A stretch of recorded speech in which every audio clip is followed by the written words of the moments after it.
Hello.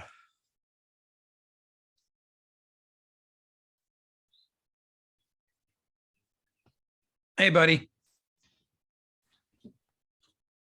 Oh, And hello, Keith. I saw you signed on a bit early. Haven't seen you in a while. Making sure everything was working. It's always good. There can always be technical difficulties. I'm glad Ted's recording. I'm sitting in our camper, but it's funny. We bought a little tiny place in West Virginia and ended up moving here. So that's our house over there. I'm sitting in a camper that we have redone to rent out. It's like a day away from being done. It's been there for like 3 weeks. We're in West Virginia. Fayetteville. So it's New River Gorge National Park. Yeah, beautiful. Lots of rafting and stuff. So the New River is a half mile that way. So that mountain there, on the other side of that's the river. So we're right there. I've done both New River and what's the other one? The Gully? Gully, yeah. Gully's pretty rowdy. It's a good one. And we probably, how close to 77 are you? It takes about a half an hour to get there, but it's like classic West Virginia. It's like 12 miles, but it takes forever. Yeah, we were just in South Carolina last week, so we drove by you. Okay. A week and a couple days ago, and then drove back by you Friday on the way back. Nice. Yeah, the area kind of sucked us in. The people are just crazy friendly, and we didn't mean to move. We bought a place down here, planning to spend summers down here, and rent it the rest of the time, and ended up flipping houses. So we still own the one in Ohio, but we're just Airbnb-ing it. Where in Ohio were you again? We were Manaway when you knew me, and we moved to Hiram, just another town east. Yeah. I used to train at Hiram College back in the day. It's like the calf builder campus. They'd make us carry each other up these hills, and it was just, I mean, they're probably little tiny hills, but with another person on your back, it doesn't matter. It's freaking hard. No. Running uphill is hard enough. Running uphill with another human being on you is harder than it needs to be. It's great. So how many are we anticipating? Any idea? Probably won't be huge. I'm betting somewhere between 5 and 10. Okay. And Ted, you were saying just Q&A for the most part, and then I did dig out from the recesses of our closets a few like lower cost options for people who are feeling like Sandler Online at $500 is a big ask. So kind of see how the conversation goes. I can share that. Yeah, thank you for doing that, because it'd be nice if they had steps instead of a barrier. And it would be also like kind of be thinking about, we are moving away from concierging people to the point where they're up to speed on Sandler and understanding the process. Hey, Reedy. Hey, guys. And so there may be opportunity for, like, if you have a monthly president's club or some kind of a thing like that, there might be opportunity for coaching, group coaching. I mean, we do Monday meetings every other Monday that I run. And then there's a Thursday meeting that Nate runs. And then on the opposite Mondays, there's a what we call open mat. One of our guys, Tanner, is a in the jiu-jitsu. Yeah. And so open mat is like, you know, all right.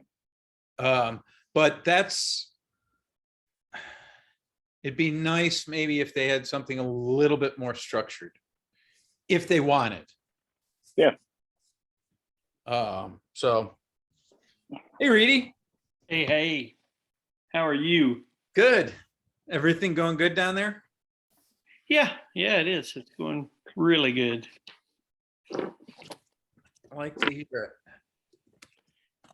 Yeah,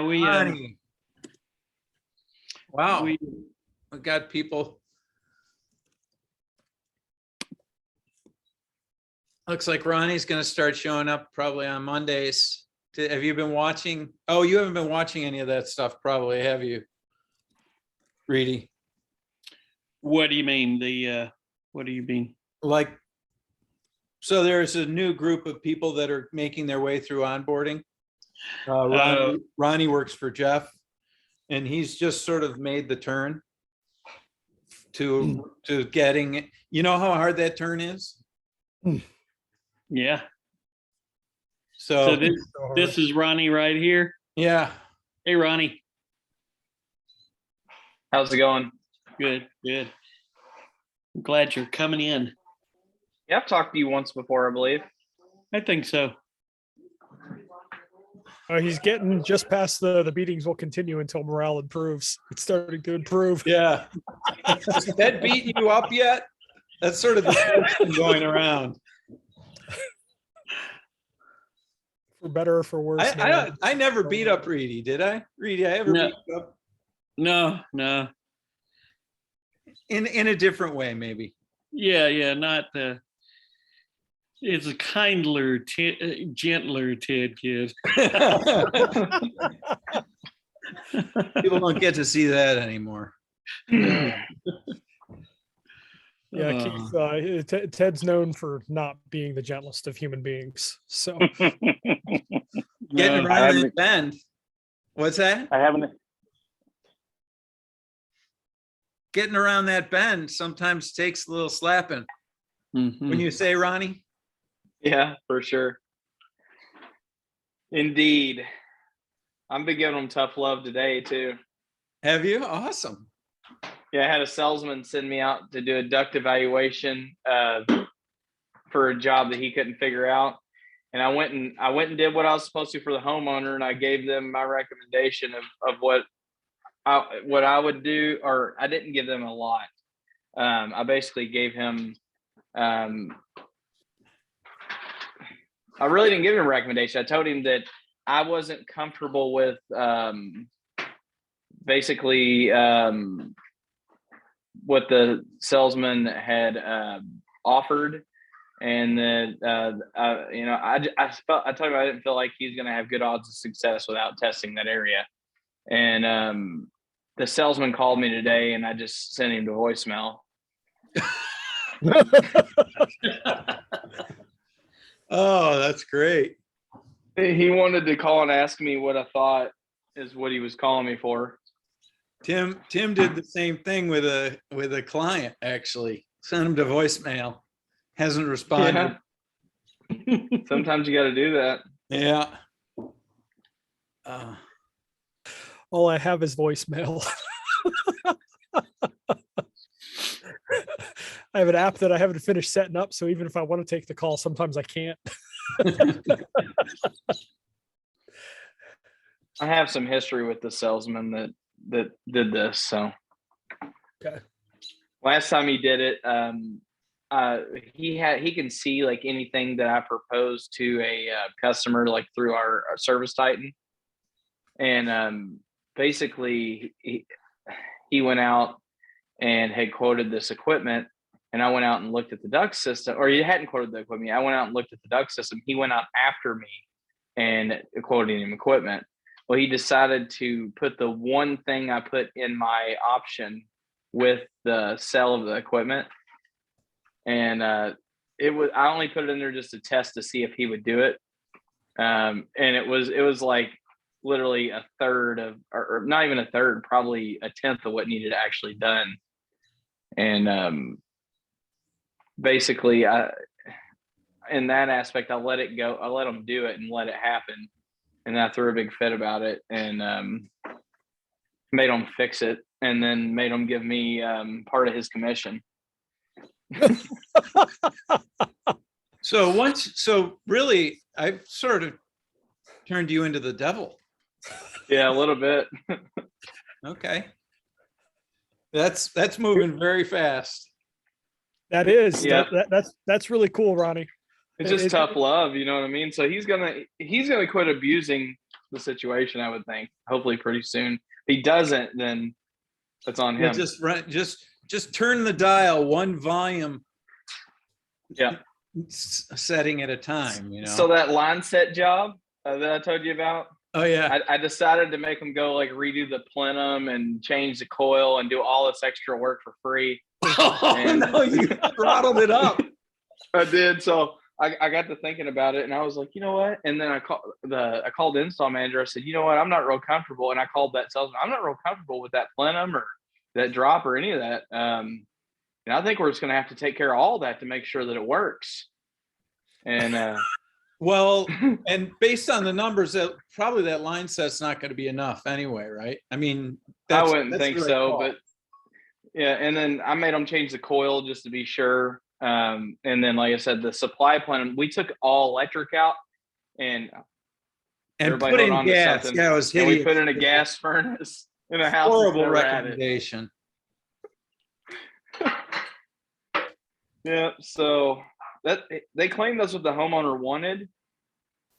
The sad thing is we took an older train air handler out that had a true ECM motor in it. And we put a basic 92 furnace in, so it has like the X13. it has X13 motor.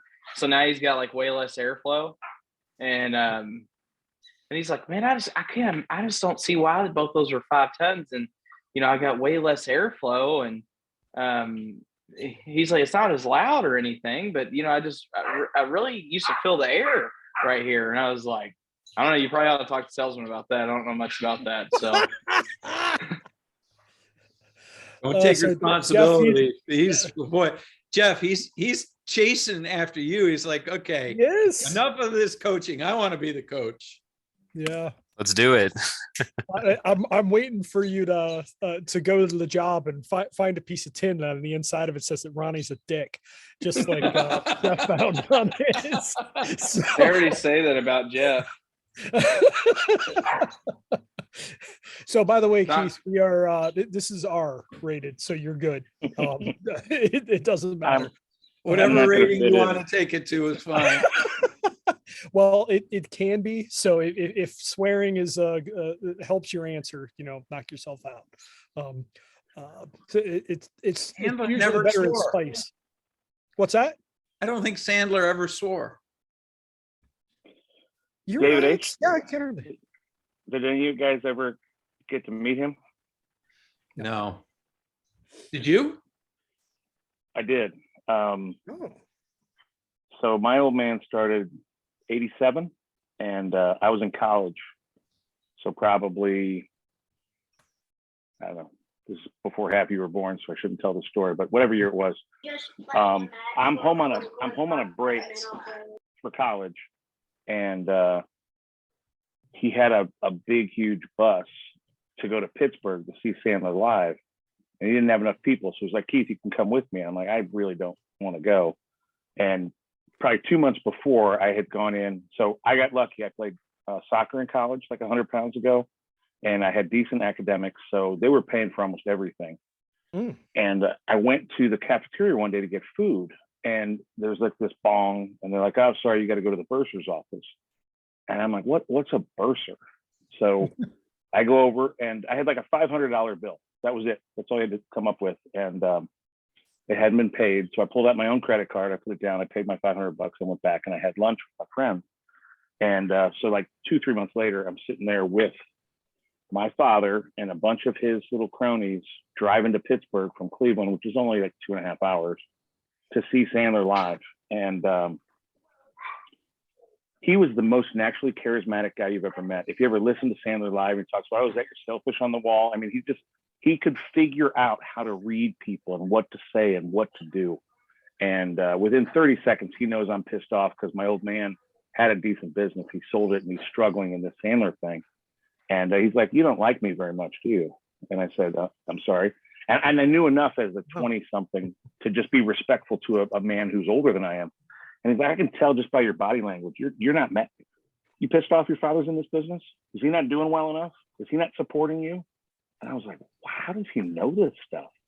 But he did swear, and he wasn't afraid of offending people for, a little entertainment value.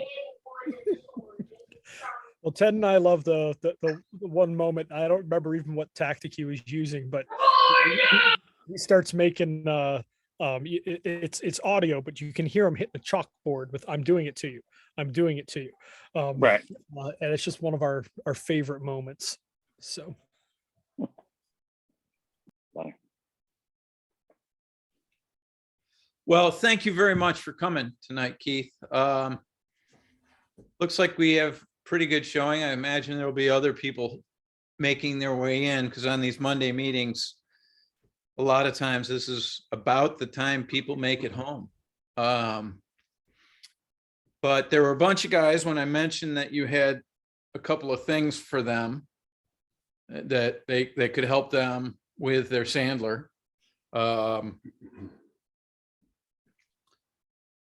They had a bunch of questions. And so this seems like a good place to get those questions answered, particularly since we're recording, we can post it. And then as our onboarding starts to grow, people can go to this video as a reference.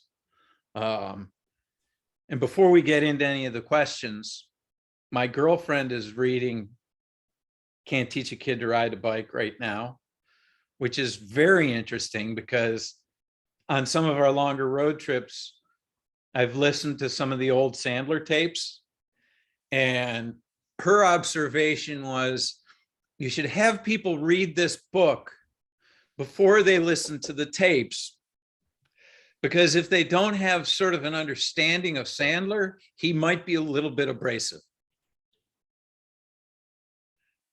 And that hadn't occurred to me because I listen to that stuff and I love it. I don't know what it does. It triggers some emotions in me, you know, going back to 20 years ago when I was taking the classes. Oh, 30 years now. Jeez, 30 years ago, because it was cassette tapes. I got the cassette. So, but it's interesting because we all learn differently. And it might be a little bit different or a lot different. And so it's hard because we're trying to develop ways of explaining the same thing from different angles, you know, triangulating in, so that if it doesn't trigger for one person, then maybe something else will. And one of the things that is sort of a tactic of mine to see whether or not people have the ability to make the turn is I tend to go full boot camp sergeant on people, you know, and that's a very primitive way of figuring out whether people have what it takes, and we're going to be moving away from that. So anyway, I think Ronnie and Jeff and Tanner, and I'm not sure Reedy and Ken may also have had questions. So yeah, you got to be. Are you an auditory learner, Ted? Do you know? I'm kinesthetic. Okay. So I felt like, and for the longest time, I didn't know if everybody's not totally familiar. Visual, auditory, kinesthetic. There's three ways we typically learn. We need to see it. We need to hear it. We like to touch it, feel it, experience it. And I bet I was doing this for 8 or 10 years, and I was convinced I was all three, which we all have all three. We're dominated by one, and you got a secondary you fall back to. But I was like, I'm still middle of the road. I'm fine. And two horrifying discoveries. One, I had a prospect who was so visual after the fact. He showed me 15 different visual aids, and I totally missed it. I tried to explain to him what I was going to do for him, and I didn't close the sale simply because I wasn't smart enough to figure out he was visual. And then more horrifying, he's now 22. He was probably 15 at the time, came home. He's like, Dad, I had a quiz today. And I said, oh, how'd you do? He goes, no, it wasn't like a for grade quiz. It was, they're trying to figure out how you learn. So you answer all these questions. And it was like visual, auditory, and and I went, kinesthetic? He goes, yeah. Because turns out I'm kinesthetic. I'm like, oh my God. I'm auditory. My wife's visual. This son of mine is kinesthetic. And it's like every single communication issue we ever had with him was our fault because we didn't recognize how kinesthetic he was. So when you were talking about learning from Sandler live, that was the trigger for me. I drove from Cleveland to Colorado well before kids. My wife and I went out to see a couple we were friends with, and she slept a lot in the car, and I listened to Sandler live, and it was like a switch, and it just turned, and it totally hit me. But I'm also an auditory learner. So for some of you, all the talking in the world may not ever hit home. So this Sandler on Live thing has videos, it's got podcasts, it's got all these different things. We'll talk later about some different options that we have, because somebody said that's kind of a heavy lift. But I think for all of you, twofold. One, try and figure out, how do you best learn? What's the best way for you to communicate with other people? And then two, if you can figure that out, and not every prospect you walk into their home is it going to be completely obvious. And generally, if you're sitting with a husband and a wife, they might be different. But if you can figure out what they're saying, just in the word choice or their eye movement, or the pace with which they're communicating with you, what they are, it'll make it so much easier to get some emotion out. It'll make it so much easier to get to some different things around how they're going to make decisions. And I know Ted shared with me some things about the nuance of how you all do this, but just struck a chord with me, Ted, as you were talking, because Sandler Live is crass. He's condescending. He's generally in front of 600 people. It's as much about entertainment value as it is about teaching you. And like Nate, you're saying that he's banging on, I'm doing it to you, I'm doing it to you.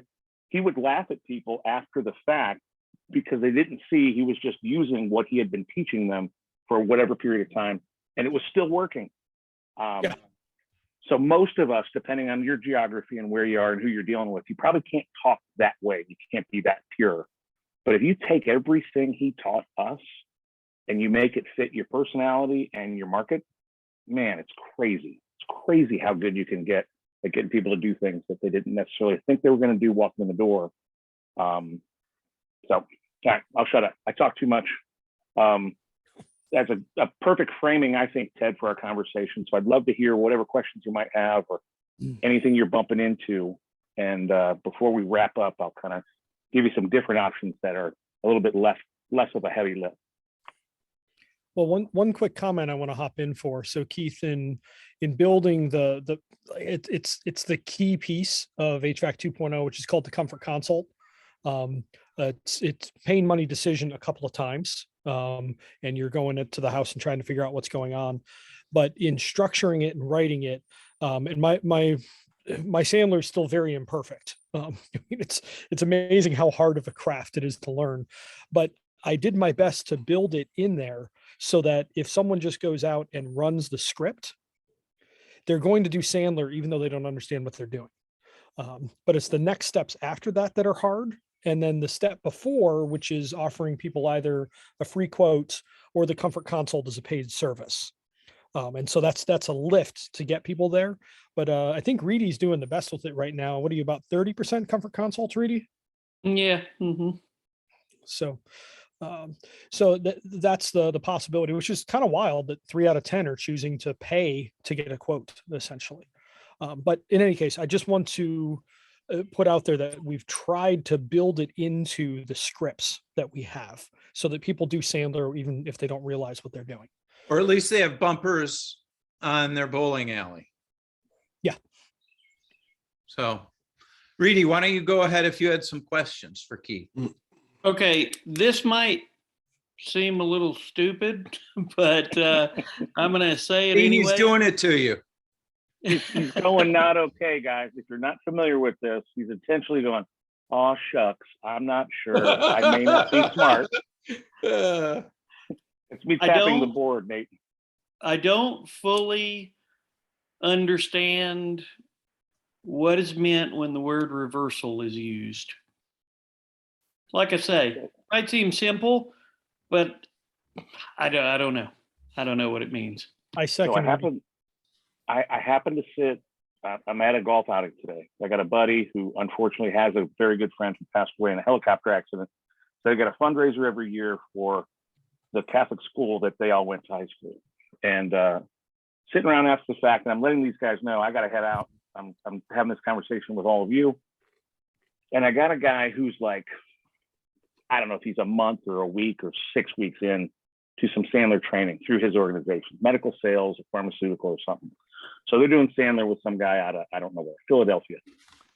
And he goes, oh, Keith, I know what you're going to talk about, reversing. The most fundamental, mundane, and I'm not going to say it's useless, But if you get good at asking questions and telling brief stories and sharing experience with people and getting good at the not okay, which Rita, you just did intentionally or unintentionally well. But if you get negative led questions down, I love this. Hey, Rita, I doubt you're going to be interested in this. But I had another homeowner virtually the same size. And what they told me was, and now you either ask a question about something that could be painful, or you throw out something that could be actually fundamentally positive or helpful. Like I had a new build when we first bought this place, and it's commercial grade HVAC. So a client who was in the HVAC business, so I have some awareness, nothing close to what you all have, but some awareness of your world. I'm like, I don't get it. My room's great. My baby's room is freezing cold. The other two boys, it's hot as hell in there. And she goes, you may not be interested in this, but zoning is what you need to do. What you have is you got flex duct going up and over some tray ceilings, which is a problem. And you just got builder's grade HVAC. So you may not be interested in this, but one way we could work on that. So she's hitting me on both sides of it, the pain side and the pleasure side. So if we can get to that emotion. So at the core level, Rita, you say to me, Keith, what should I put into my house to ultimately kind of have it really cool and yet maximize my efficiency? And that's a layup question. Sometimes the prospect is asking because they really want to know. Sometimes the prospect is asking because they want you to tell them how to do it, and then they can go buy it on the internet or get it from ABC Cheap or whatever. Sometimes there's more to the question. So reversing is very simply answering every question with a question. We have to do two things. We have to be really nurturing in our tone. So Lindsay, I'm just going to pick you because you're the only woman I see right now.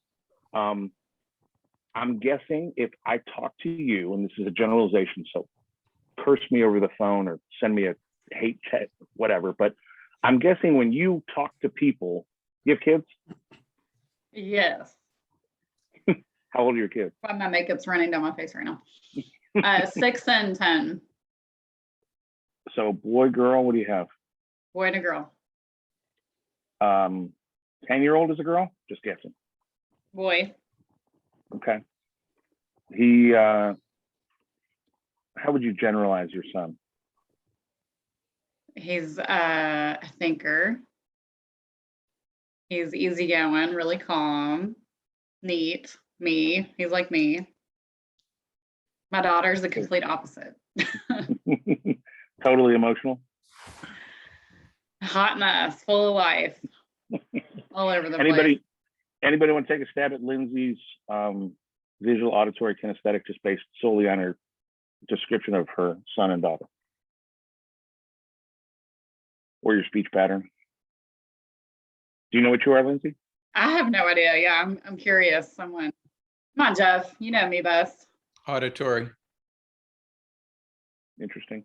Every description of both kids was about how they behave and what emotions they had.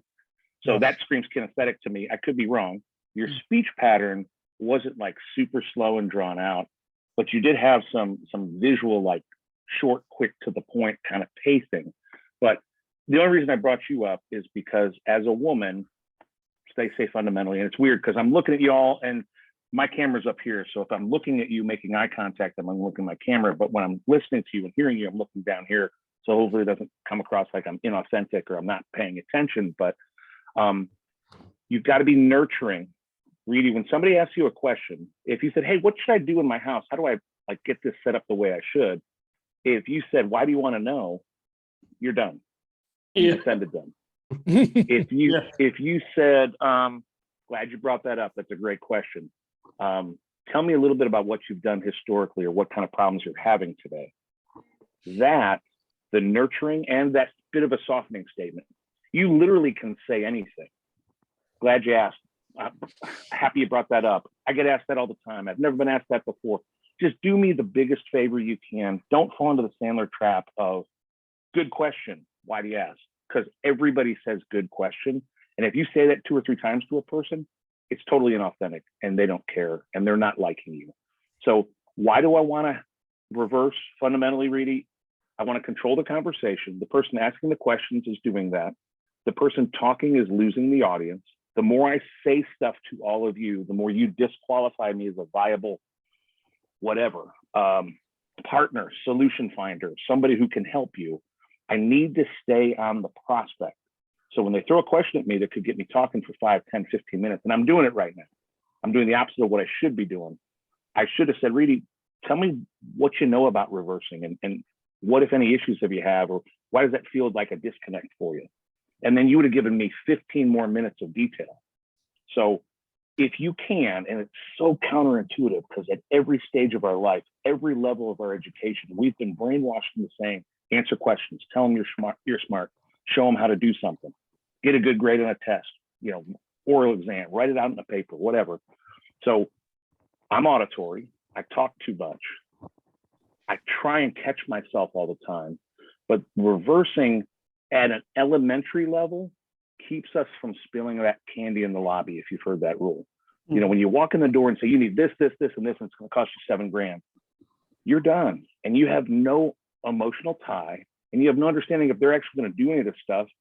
And they could take all the intellect you just gave them and shop it out to 6, 8, 10 more shops. So the why, control the conversation, know where the question's coming from, and get to a better understanding of what they're looking for. Another conversation just happened to come up at this golf outing today. Pick a hot topic: gun control, abortion, your political lean. And none of these things we should ever talk about in somebody's home. But if somebody says, hey, Nate, what do you think about the NRA? I don't care what Nate thinks. What Nate needs to do is go, interesting you brought that up. Where'd your question come from? And where do you feel? And if they're like extremely against it, we are too. And if they're like loving it and they're like got 15 ARs and they want to show them to you, cool, let's go down to the basement. We can shoot some stuff. So it gives us a better sense of how to more correctly react to somebody, if that makes sense. Let's zoom into Tanner. Tanner's right shoulder. Oh yeah. Tanner, you can't literally shoot me through video, can you? Not yet. Technology is getting better and better. So He's got an ICBM on order. So, Reedy, did I even start to answer your question, or is there more detail behind it? No, I think I think by telling me that, you gave me a basis. For some reason, I couldn't grasp the necessity or how.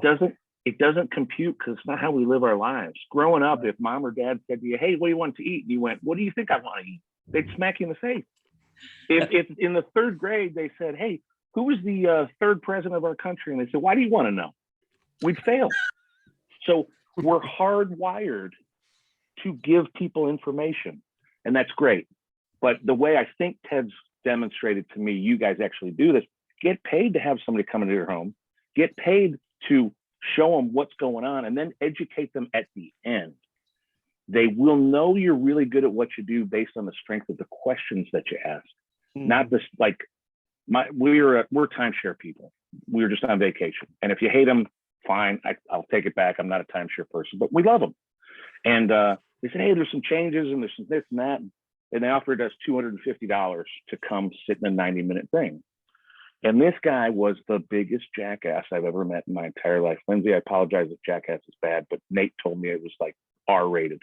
So I went right there. But if Lindsay can't handle jackass, we're in real trouble, I think. She manages HVAC sales guys. I think she And I'm the worst cusser, probably. Okay. That makes me like this guy just talked at us. And finally, my wife said, I'm sorry, we really want to know about the new website and how we can use our points. We don't really have any interest in buying any more stuff. And he just kept talking at us. And we literally, for the rest of the time we were down there, we just referred to, we'd been Chad. The guy's name was Chad. And Chad was just an unknowing, illogical, completely not helpful salesperson. And that's the curse we all carry around, is because so many of our predecessors have just shown up and thrown up. So once, and I'm guessing, Reedy, you're probably already there. Once one of Reedy's problems is he doesn't understand what a reverse is because he's always done it. And if you're already asking all the questions and controlling the conversation and leading people to things, it's less of a tactic that you need. He gets deep In the- pain. He gets deep pain. Yeah. So, In the early stages, if they throw a question at you, just try and figure out where the question's coming from. Try and figure out what the right answer really is. And I love stop start. I don't know if you're familiar with all that, all of you, but stop start is me getting 5, 10, 15 minutes or hopefully seconds into something and going, dude, you're talking and nobody cares about you. My wife said the greatest thing to me one time. She goes, it's not about you, Keith. It was something she was doing on her own. And I hear her in my ear going, it's not about you. And I'm like, shit, she's right. I need to ask a question. I need to figure out why they asked me that question. So it's the greatest compliment when somebody says they hear you. In the, like, I hear this person talking to me when I'm doing it wrong. So that's a great compliment to your wife. Reedy, did you have other questions? No, that was it. Okay, Ronnie, you're up next in my queue, and I'm going to call off the queue. So, Keith, Jeff has been mentoring Ronnie. And so Ronnie's kind of new to the Monday meetings and such, and he's just made the turn. So I'm going to just give you a little background on people. So go ahead, Ronnie. Sorry, what was you wanting from me exactly? Do you have any questions about Sandler, about learning Sandler, about Sandler resources that are available to you? I've just started recently listening to Sandler. I naturally talk to people the way he's talking anyway. I naturally reverse, and I mean, basically that's the way I work anyway. And I didn't even realize that's what I was doing. I just naturally talk to people that way. But basically, I really don't know enough. I've only had the audio book for like 2 days. So Okay. Jeff's been trying to get me to download it for like 1.5 years, and I've just not done it. And then, So, as then you he get through talks the to book, me. as you get through the book, you'll probably want to refer back to this video, because Absolutely. this video will help you understand what your further resources are. And there are all kinds of different issues that happen. There's backsliding that occurs. And one of the reasons that you would like, part of a President's Club thing is sort of like AA, where you can just go the rest of your life, because it's a practice, not a destination. So hopefully this is gonna, what Keith, some of the things that Keith's gonna have to offer are gonna be sort of that support area for us. Okay, I got it. so Ken's the next one, Keith, for on my queue, and Ken's not very far away from you in Ohio. So go ahead, Ken. Okay. I'm not sure if it's a Sandler question or if it's more my own practice that I usually go in. My practice is to be the hero. I go in and, oh, I can spot this and I see that, and I make these observations right off the bat and let them know that I'm a professional and I can solve their problems. And I have to learn from what so many others have done. John Esquivel, who's not on tonight, but John will stop himself. And if the conversation gets rolling too fast, he tells them, I need to slow down. I've got a problem, because he foresees something going on. Is that a Sandler aspect is there a Sandler thing I can apply to that? So way back when, Sandler said, if it happens to you 3 or more times, start handling up front. And that could be anything. That could be discomfort talking about money, which I know is different for you guys in the early stages, because you're looking to have that kind of paid presentation. That's a perfect, I think, Ken, insertion. And where in Ohio are you? Southeastern Ohio, Athens. Oh, beautiful. My sister was the women's soccer coach at OU for Oh, 13 years. She and her husband still live down there. He's a brewmaster at Johnny O's. Love Jackie that. O's. Jackie O's. Thank you. Thank you. No problem. We make good beer. We like going there. She is John Ellis's wife. Oh, is she? Yeah, Okay. I knew I recognized you. This is Jared, do I have to apologize to you for something? no. We hung out at the House of Blues, and we went to see when we came up for the OU basketball tournament. We went. Yep. Yeah. So I was like, man, that guy's face is familiar. How do I know this guy? He's got a huge head. I have to have seen that guy somewhere before. Yes, Stacy is my sister, and Yes. good to see you. You as That's well. funny. So Ken, it's not a curse it's not a cross you carry all by yourself. All of us, and it's the same thing I said with Reedy's situation. We want to be smart. We want to give people knowledge. We want them to think that we're really good at what we do. There's just a couple issues. One, sometimes we can walk in, look around and say stuff, and they don't know what we're talking about.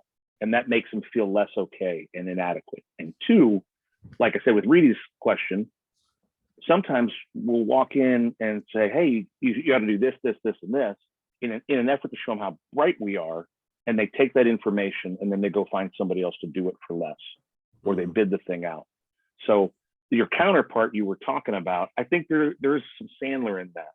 If I walked in the door, and one of the things I'll say to a prospect, hey, Jeffrey, got to apologize up front. I talk way too much. If I get off on a rant or I go on a tangent, just stop me. I'm fine if you just say, Keith, you land the plane, and I'll do that, giving them permission to stop me if I do get lost. In your situation, Ken, I could walk in and see myself in the early stages of a meeting with a couple of homeowners going, hey, good news is I've been doing this for whatever years. In my voice, it would be 30 years. The bad news is I talk way too much. I'm always trying to get better at listening and asking you questions. This is your home and it's about you. So if I start talking about this, that, or the other thing, you have no idea what I'm talking about, or it's not what you have envisioned for your place, just tell me not to do that. I want to ask you questions. I want to learn about what your comfort needs are. I want to hear about what you're hoping for. That is 100% Sandler. Whether he does that accidentally and it's just his personality, or he's picked that up through the learnings, we're intentionally humble, authentic, and trying to downplay a lot of the pressure that sales typically has. All of you, unfortunately, are in a world where maybe the only thing worse than sales is somebody coming to your home to sell you something. I had a client who was a private investigator, and he got hired by I think it was a window and door company here in Cleveland. And they wanted him to mystery shop their competitors to see what they were saying, because they thought that maybe they were saying negative things about them. The amount of information they got when these people walked in and they were talking down to people, they were putting pressure on people, there was all these price drops and all these different horrible sales tactics. They had them literally go out and assess every single competitor. So you all don't have to be that person, but that's what they're expecting, frankly, when they come to your house. So if Kenny, if you walked into my home and we're of like age, you might be a year or two younger or older, I don't know. But if you walked in and said, hey, I got a tendency to talk way too much and I'll point things out. Sometimes you don't even understand what they are. I want to stay focused on you and you telling me what your comfort needs are. I think it would totally put them at ease. And if you haven't all heard this, I know Ted, you and I talked a little bit about the upfront contract concept and just getting a verbal agreement. The most important thing I love to do early is just say to somebody, hey, if this isn't for you, that's fine. Or if I'm not going to be the right solution for you, let me know. Or if I don't think I can help you, I'll tell you that. The more we take pressure off this pressure-filled, it's artificial. We just show up. It's not us bringing it. It's just what they've done in the past and what they've seen happen. So I hope some of that makes some sense to you, Ken. And I hope that was kind of where your brain was going. But yeah, 100%. That's great. If you can try and slow the roll on all that product knowledge you have, and remember, I say this all the time to clients, we're all running around at a PhD level of understanding of everything that we're doing. Whether you've been doing this for 6 months or 30 years, it doesn't matter. You are literally off the charts smart about your stuff. And you're selling to kindergartners, third graders at best. Mhm. I've never bought HVAC before. And if you show up at my house and it's fundamentally, it's like, this room's too hot, this room's too cold, there's too much moisture over here. And what can I do to not get my kids sick all the time? If you get me talking about that, and then you give me solutions, I love you. If you come walking in talking about all these things I don't know, they won't typically tell you, but we're losing them because we're making them feel stupid. And none of us intend to do that being the hero. Said that was a wave like stop talking, or you had No, waving at Reedy's wife. Yeah. Oh, Big Daddy Reedy. Big Daddy Reedy. Yeah.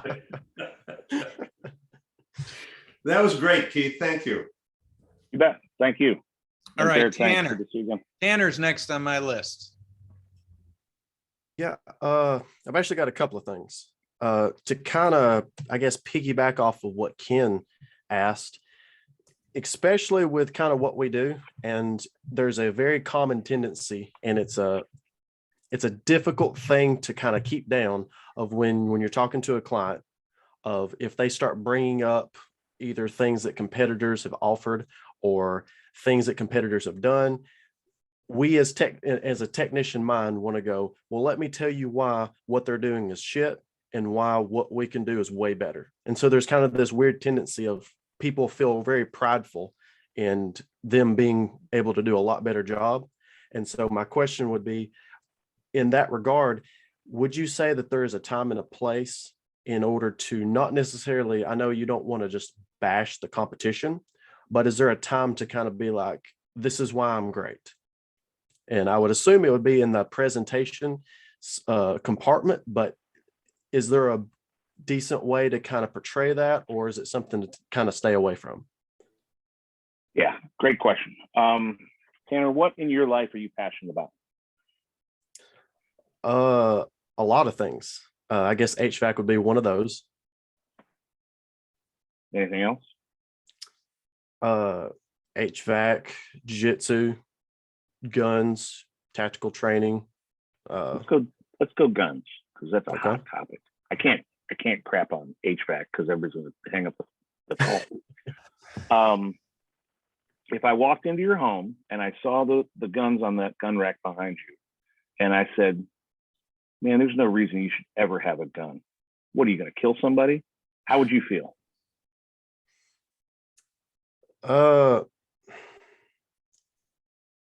I mean, probably Are you not inviting good. Are you inviting me for beers and chicken wings on Friday night? Probably not. So I only asked that question, and I have a gun. So just and you can laugh at me if you want to, but COVID started, I went like, all right, it's time for me to have a handgun. I never wanted it because I had young boys in the house and I didn't want anything bad to happen. My middle son kept screaming at me, this isn't the purge, Dad. You don't need a gun. I'm like, who the hell knows what's going to happen? But if you ever tell anybody anything that they're doing is wrong, and a lot of my clients are selling to people who are using somebody else and they're trying to get them to move, you're typically, I think, going to be more transactional.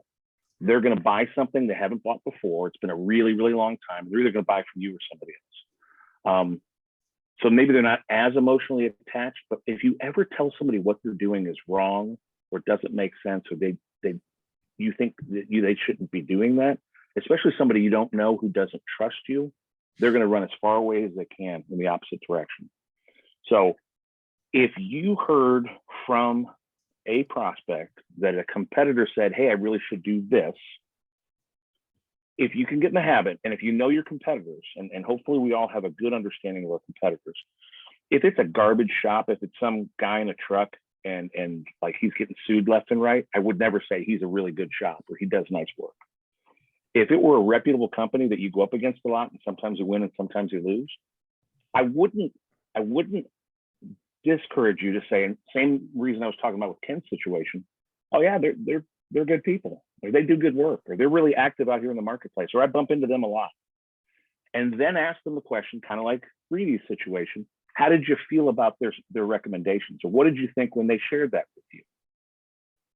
And then let them talk some more. Sometimes they're just throwing it out there to see if, hey, Tanner, do you think this is a good idea or not? They might not be emotionally attached to it. They might have just said, hey, some guy just like you I've never met before told me to do this. What do you think? If you say that shit, they're going to go, oh, Tanner's a jerk. and that's not a Tanner thing. That's all of us. If you say anything negative about anybody else, I think it reflects poorly on us. If somebody says something, first check how they feel about it. So tell me some more about that, or how did that make you feel, or what were you thinking when they said that? Just get them talking. And then depending on their reaction, if they go, I thought the guy was kind of full of shit, then you go, well, that wouldn't have been my recommendation either. Or, I've got clients who have had better results doing this. So you're kind of soft tracking your feedback until you get some measure from them. And then I can never tell anybody what they're doing is wrong. Like another question I could ask you, Tanner, is who's the person in your life who you respect the most or you love the most? Who, no matter what they say, like you take that in. Do you have somebody in your life like that? Yeah. Who's that? Probably my dad. Okay. I was gonna say it was me. Ken's number 2. If Tanner, your dad said, hey, I think you should get rid of your guns, what would you say? No. No. And this is No. don't focus on the topics I keep bringing up. Focus on the technique and what we're doing and the thought process behind it. This is all about psychology and interpersonal communication skills. Even our closest, and like mine would probably be my dad, my mom, my wife, whomever. If they ask me questions, if they tell me stories, if they share their own experience, I might move in the direction of something different than what I've done. If they say to me, you shouldn't do this anymore, I'm done. Even if it's somebody I trust and respect. And humbly, I'm going to say this to all of us. When we walk into somebody's home, they don't know us. So it's the antithesis of trust and respect. It's like fear, anxiety, like, I'm emotional. I'm not crazy about this. So I'd never say anything negative about another person. If it is that trunk slammer who's got one truck and they do horrible work, I'd say, well, I've seen them out there. What was your experience like, or how'd you feel? And they'll probably bury him before you have to say a negative word. If it's a good, viable shop you're up against, and they say something like, hey, well, they said we should do this. What do you think? Say, more importantly, this is your home. What did you think when they said that? And how'd that make you feel?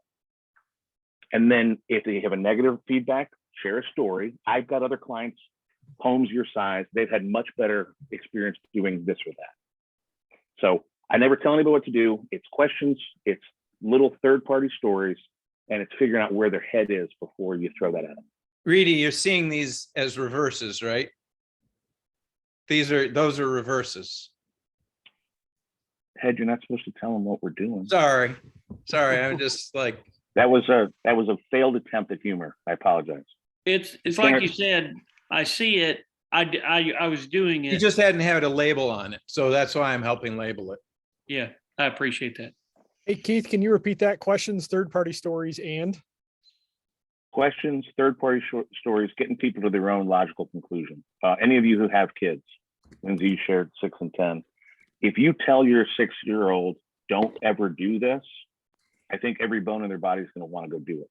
Mm-hmm. When I was 6 months old, we moved to a house on the south end of my suburb, and there were railroad tracks behind us. And my mom didn't want to buy the house. She was deathly afraid. And she just, all my earliest memory, don't go by the tracks, don't go over the fence, don't go by the tracks.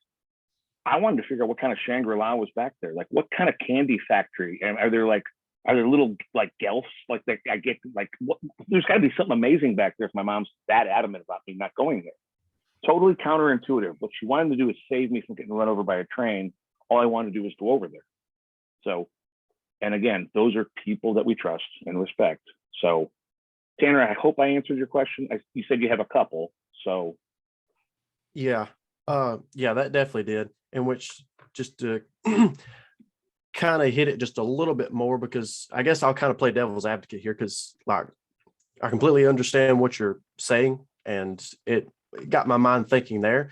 But I can also hear if I was giving that answer to someone else who had the mindset that I described before, the typical response is going to be that within our industry, there is a couple of different tests and measurements that we take that probably, I mean, everyone here probably would say 90 to 95% do not do it all. And so obviously technicians get prideful in what the measurements they take and all the fancy testing and things like that. And so it's a common thing with the ones that go super nerd on it, especially if they're interacting in social media and things like that, of pretty much saying, look at us, we do all this fancy testing, no one else does that. So it kind of falls into that, hey, this is why I'm better kind of question that I asked before. So then my question would be, is there a time where bringing up, like, would it be just in a subtle, like, hey, let me ask you a question.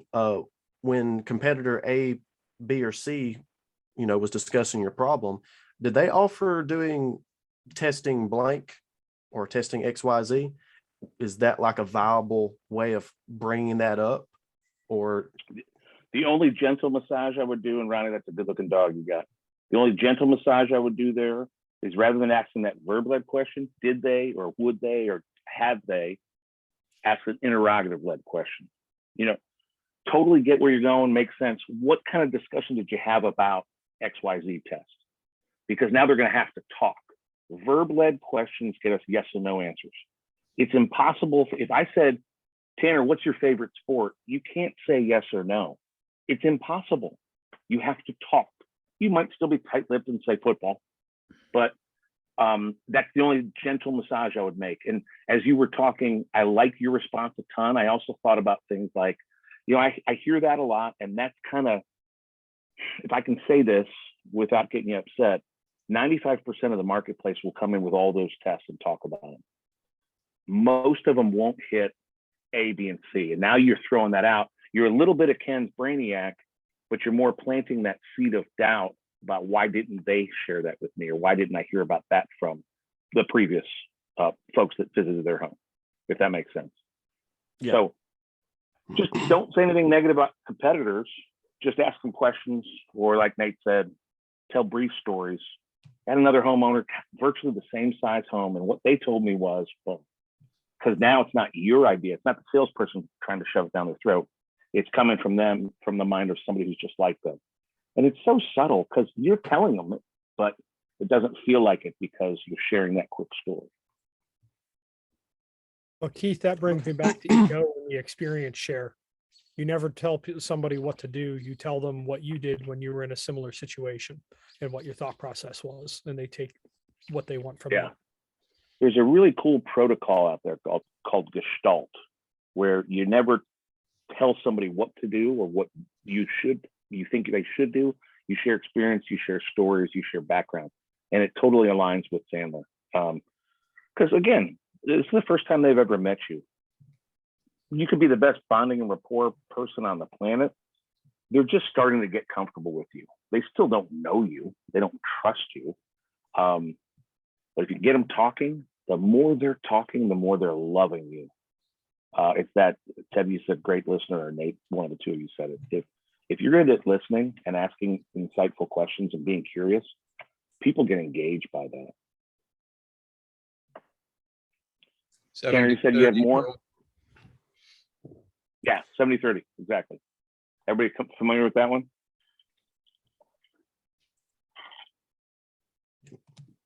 Okay. Sorry, go ahead, Tanner. I have a question as well, but fire away. Okay. You can go ahead. I've actually got two more questions. And so one of them might be a little lengthy. So Keith, I struggle greatly with defining negative reverse. Do you have a couple of different ways you could talk about that to kind of put a framework around it? Yeah, it's a little elusive because we threw this bucket. We said negative reverse selling, and there's three things there. There's the negative led question. Hey, Reedy, I'm guessing this isn't the case with you, but some homeowners have told me pain.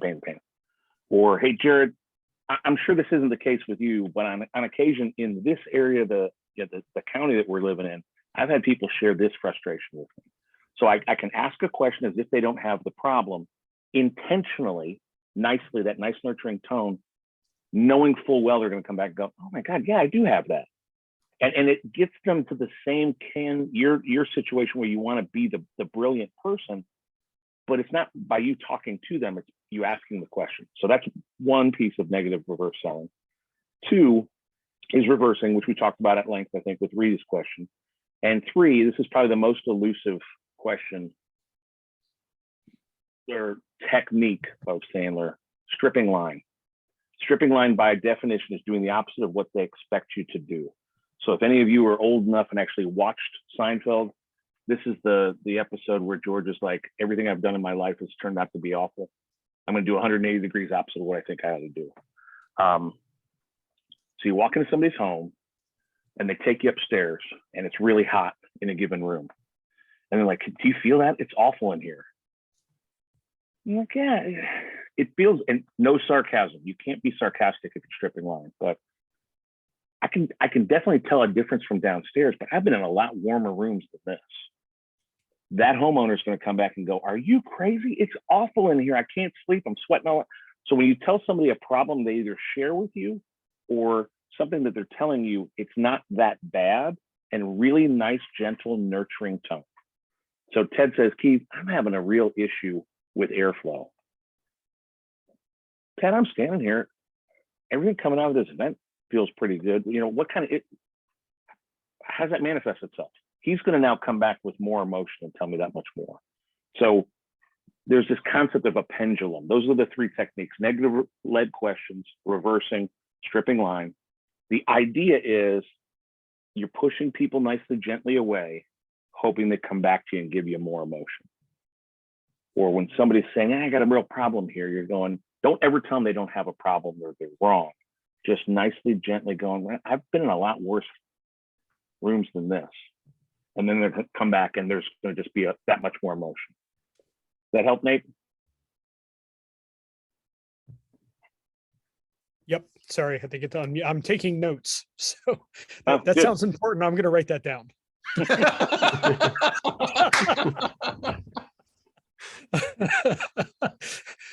But I say that with a sense of humor, but I also mean it, and I'm actually writing it down. So, Well, you got to that mean one- it. You got to mean it.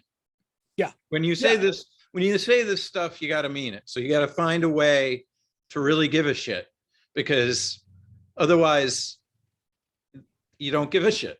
And if you don't give a shit, then they know. they know. Yeah, if you fall into crass and condescending, you're dead.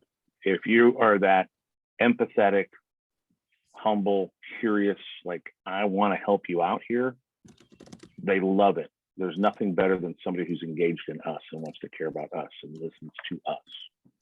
We all are drawn to that. Okay, Tanner, 2 more and then it's Jeff's turn. Okay, I won't take up a whole much more time, so don't get mad at me. So I have one other question, then I have a question about the Sandler online stuff. But so when you're kind of teaching this and you're teaching someone, what's typically kind of the biggest hurdle that you see with people that's able to kind of adopt the mindset, because it's kind of a more of a mindset rather than just a set, technique principles type thing? And I know that's a complex question, so it's not a simple answer, but kind of as a macro, what's that biggest hurdle? And do you prefer to kind of teach things as a like generalization of here's everything all in one and here's how it kind of works together? Or do you like to take things bit by bit and kind of micro slice it? Tanner, you're a deep thinker, my man. That's a great question. All right, can I share my screen for a split second? Yep.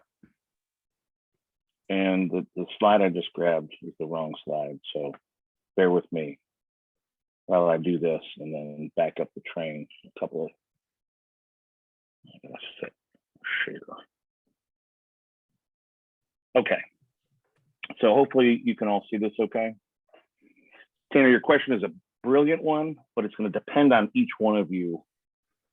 So success, that's really easy. Whether it's making money, feeling good about what you're doing, enjoying your job, I don't care.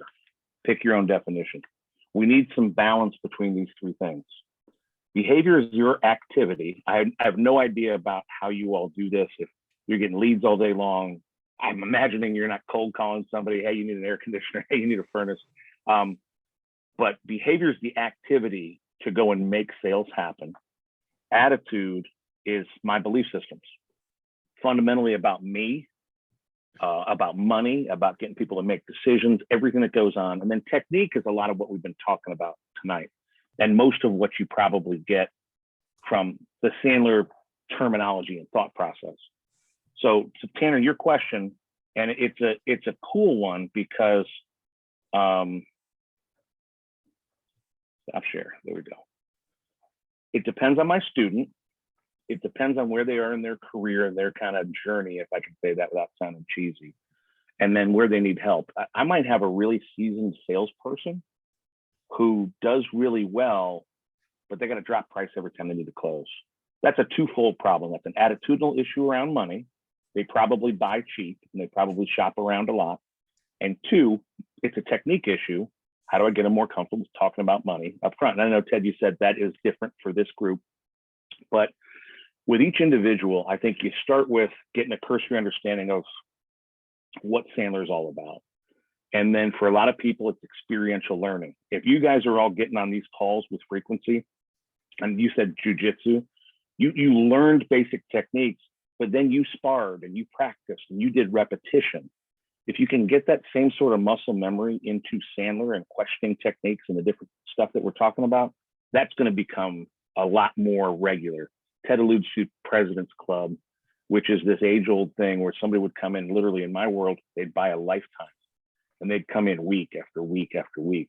And some of it was doing it to each other. Some of it was role-playing it. Some of it was practicing and sharing where they're falling down and having negative experience. But we got to start with an understanding of what's my issue. I'll just share mine, split second. Attitude, I'm pretty happy with me. I love what I do. I love the help that I can give to people. Technique, I've never run a perfect sales call. I've never run a perfect class. This hasn't been a perfect session. We got 2 minutes left. I'm still talking. My issue is behavior. I hate picking up the phone. I suck at asking for referrals. I'm so good at what I do, and I should be like bursting at the seams, but my behavior leg is my challenge. So which one of those three things is your longest so you can leverage it? Which one of those three things is probably the shortest for you? That's where I'd focus the attention. And Ted alluded to like coaching. Some of this stuff is as much about talking. I've got a bunch of people I talk to on a weekly basis. And sometimes it's, hey, I had this deal that went awry. Sometimes it's, I got up this morning and just didn't feel good.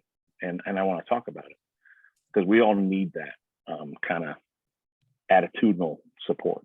So did I come close to answering that question? I know that was a deep one. And I'm always cognizant of timing, which we're now at 8:59. And Well, these usually go to 10 to 11 o'clock at night. If anybody needs to leave, Reedy's gonna, after Reedy leaves, everybody else is free to leave. oh, the calendar invite said 8 to 9. I know. I And know. I've got my next Zoom call at 9 p.m. Okay. Then you are welcome to. Thank you very much. Second effort at levity and some humor, Ted, and failed miserably. Yeah. I don't want to assume anybody's time and take it from them without. What about live online before you leave? What about it? So I think I shared with Ted, who shared with all of you, Sandler Online is like $500 a year, and you get access to podcasts and videos, and then you can get yourself bronze certified built into that, which just means you go through a bunch of curriculum, you answer a bunch of questions, and you get literally a certificate. And the feedback I got from Ted and others was, ooh, that's a heavy lift, $500. I do have, just because this was coming up, I went into my closets, which were full of 30 years of garbage. I've got 10 sets of all the President's Club CDs, which Ted was talking about audio tapes. This is just studio voices going through all the different techniques of Sandler. I can't tell you how many hours there are, but it's in excess of 20, I would say. There's some Sandler live stuff on there. I've got 10 of those. That one I could sell for $100. I've got 10 No Guts, No Game. If your challenge is looking at that behavior, attitude, technique thing, if it's a little bit behavior, if it's about setting goals, getting out of your own way, challenging yourself to really grow and improve, like motivational stuff, that would be great for you. That one's only $50. And then Ted, you alluded to it earlier. I do have clients that are paying me monthly, whether it's myself or one of my coaches, to just get coached. That's $275 a month, and it's 4 15-minute conversations per month, so once a week. I don't know if that's any even closer to not being the heavy lift, but that's stuff I have. And all So I joking think some aside, people, that's awesome. I think those 10 sets of Sandler CDs, you guys should grab them. Anybody that wants to have them, because I love them. I'll take one. I want one. Put me down for one, please. you said, and Why don't you obviously, guys, everybody that wants one, put it in the chat and I'll screenshot it or whatever.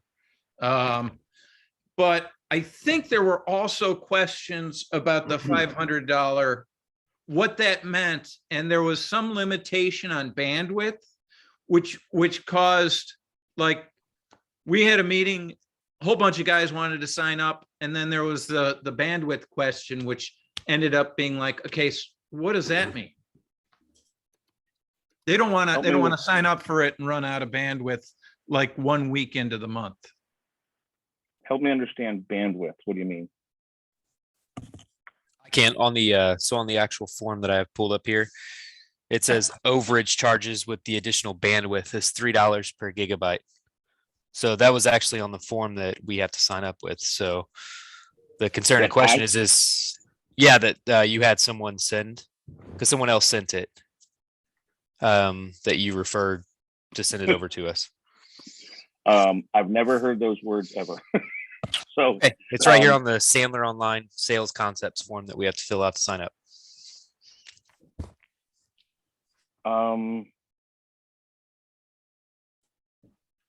Well, so you can look into that and get back to.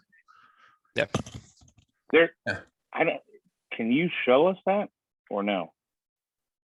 I've never heard those words, Jeffrey. I'm sorry. Hold it up to your screen, Jeff. Yeah, it was confusing. I thought the same thing. I'm like, wait a minute, there's a limit, huh? So. I Jeff? don't. It's in A little bit yellow higher. there. Enough. Try to see on the screen here. Yeah, see, it says $3 per additional gigabyte. Yeah. And I shared it. I shared it back to you, Keith, and I can re-forward it back to your email as well, what I was sent. If that I will think help. you put it in Slack too, didn't you, Jeff? I did put it in, yeah, I put it in Slack to share with everybody that wanted to sign up.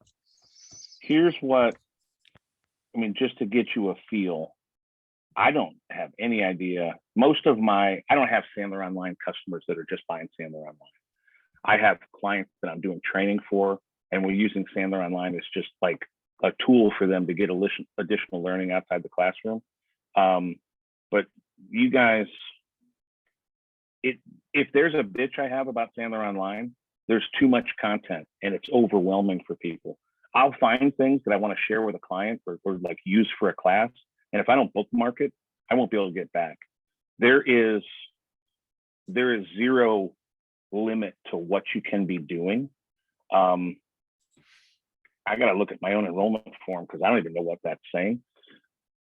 I mean, between us girls, if I can say that without being a turd, if 3 or 4 of you in the same office bought one of them, there's nothing limiting 3 or 4 of you from going in, logging in, and looking at all the same stuff. The only thing you wouldn't be able to tell if you just had one login is how much have I seen versus other people in my own office. And I don't think 3 people could all get certified bronze in Sandler. But short of a certificate, I see no value in certification. I'm about learning and getting better and improving. But I'm confused by that, Jeffrey, and I apologize for being confused, but I don't know what that's talking about bandwidth limit. I think that's a document, like if I were to sign up 10 or 20 people and there's some overage or something, but you can go in there all day, every day. You can grab it on your phone and be driving down the road, listening to it in between meetings around your way into the office. There's no limit to how much you can pull down from that tool. And like I said, my only bitch about it, it's a bit disorganized and it's overwhelming the volume of content they have. What Sandler did is they took Ted's like tapes back in the day that evolved into CDs, and then like they do conferences 4 times a year, and they'll have people like me get up and speak on different topics. They've shoved all that stuff, all the live Sandler, everything on there for 30 plus years. It's just sitting in a web portal, and you're just grabbing it. And you can download it if you want to and keep it forever, or you can just be listening to it or interacting with it through a web interface, be it on your computer or your phone or tablet or whatever. So apologies for that confusion. If you sent something to me that was like, what is this about? And I missed that, I'm sorry, but I'll resent. I resent the form back to you so you could physically see it via email. Sounds to me Yeah. like it's just a protection from having a like 20-person shop be downloading crap all the time, as opposed to a thing that prevents one person from. But what's the limit? There is no limit. There's no specific limit that it's labeled or says on there. one-time Right. fee at $500 per year using franchise portal. It's like when I fall asleep in front of the TV, Netflix asks me if I'm still watching. You're still there. That's So right.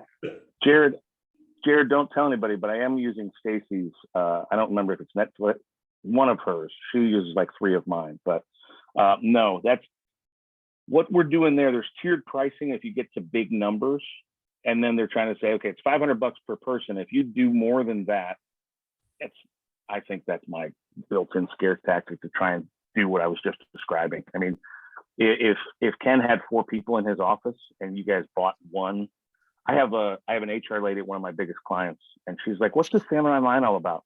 And I gave her my username and password. I said, play around with it, see what you think. And she, I don't know, 2 weeks later came back, said, oh, I get it. And nobody knows whether it's her logging in or me logging in, because it's just like everything else we have. It's an email address and it's a password. So sorry for that confusion, but no, there's no, like, I get a report once a year at anniversaries of people getting on Sandler Online, just saying, hey, do you want to renew them or not? And most of them, nobody Hey, auto renews. Can I stop you here for a second? Yeah. Lindsay has to leave, so I'd like to jump to her to see if she has any questions before she goes. Ooh. Does Keith have the time? I'm good. You good? Sorry. He was I'm horrible. teasing us before. Oh, I'm eye contact person. I suck at chat, so Yeah. I haven't been looking at any of your stuff in the So- chat, so I apologize for that. so I've got quite a few people on my team. They all have different struggles. One of the struggles that came to mind is that they show up to the door and the homeowner doesn't want to give them the time of the day. Maybe they've had multiple salespeople out. Maybe they don't really understand the importance of a replacement of their heating and cooling system. But they just struggle to get that attention from a client and have them follow them around the house and talk about the different things and really just build value into that sales call. So I didn't know if there was any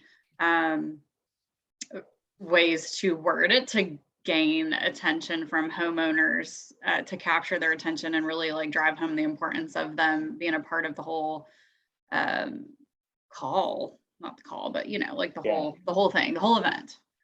Are they setting the meeting, or is somebody else in the office setting that up? Somebody else. Yeah. So Yeah. I'm sure, well, you don't know Jeff or Ronnie that well, but we have a pretty big operation. So yeah, they're running up to 4 or 5 calls a day. It's set by our internal teams. So yeah, definitely internal teams need to work on setting the expectation with the homeowners before. But is there anything that you can suggest that my team does in the field to really capture the homeowner? Yeah. And generally, before you say we're kind of a big operation, you might just want to say I'm kind of a big deal.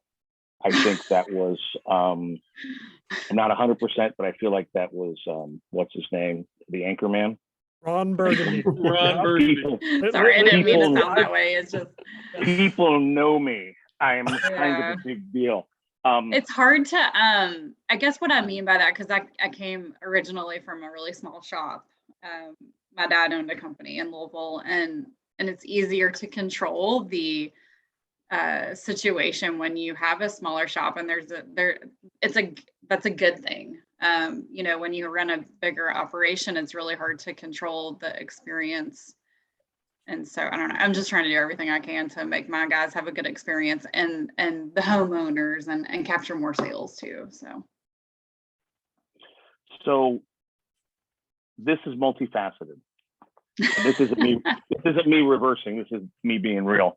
I'm thinking of a client I have. I've worked with for years. They're a roofing company, so they do a little commercial, but 85-90% is home. And we do some training with their front end people about handling leads, incoming calls, booking that appointment, and how to set some expectations for what kind of is going to happen in that meeting.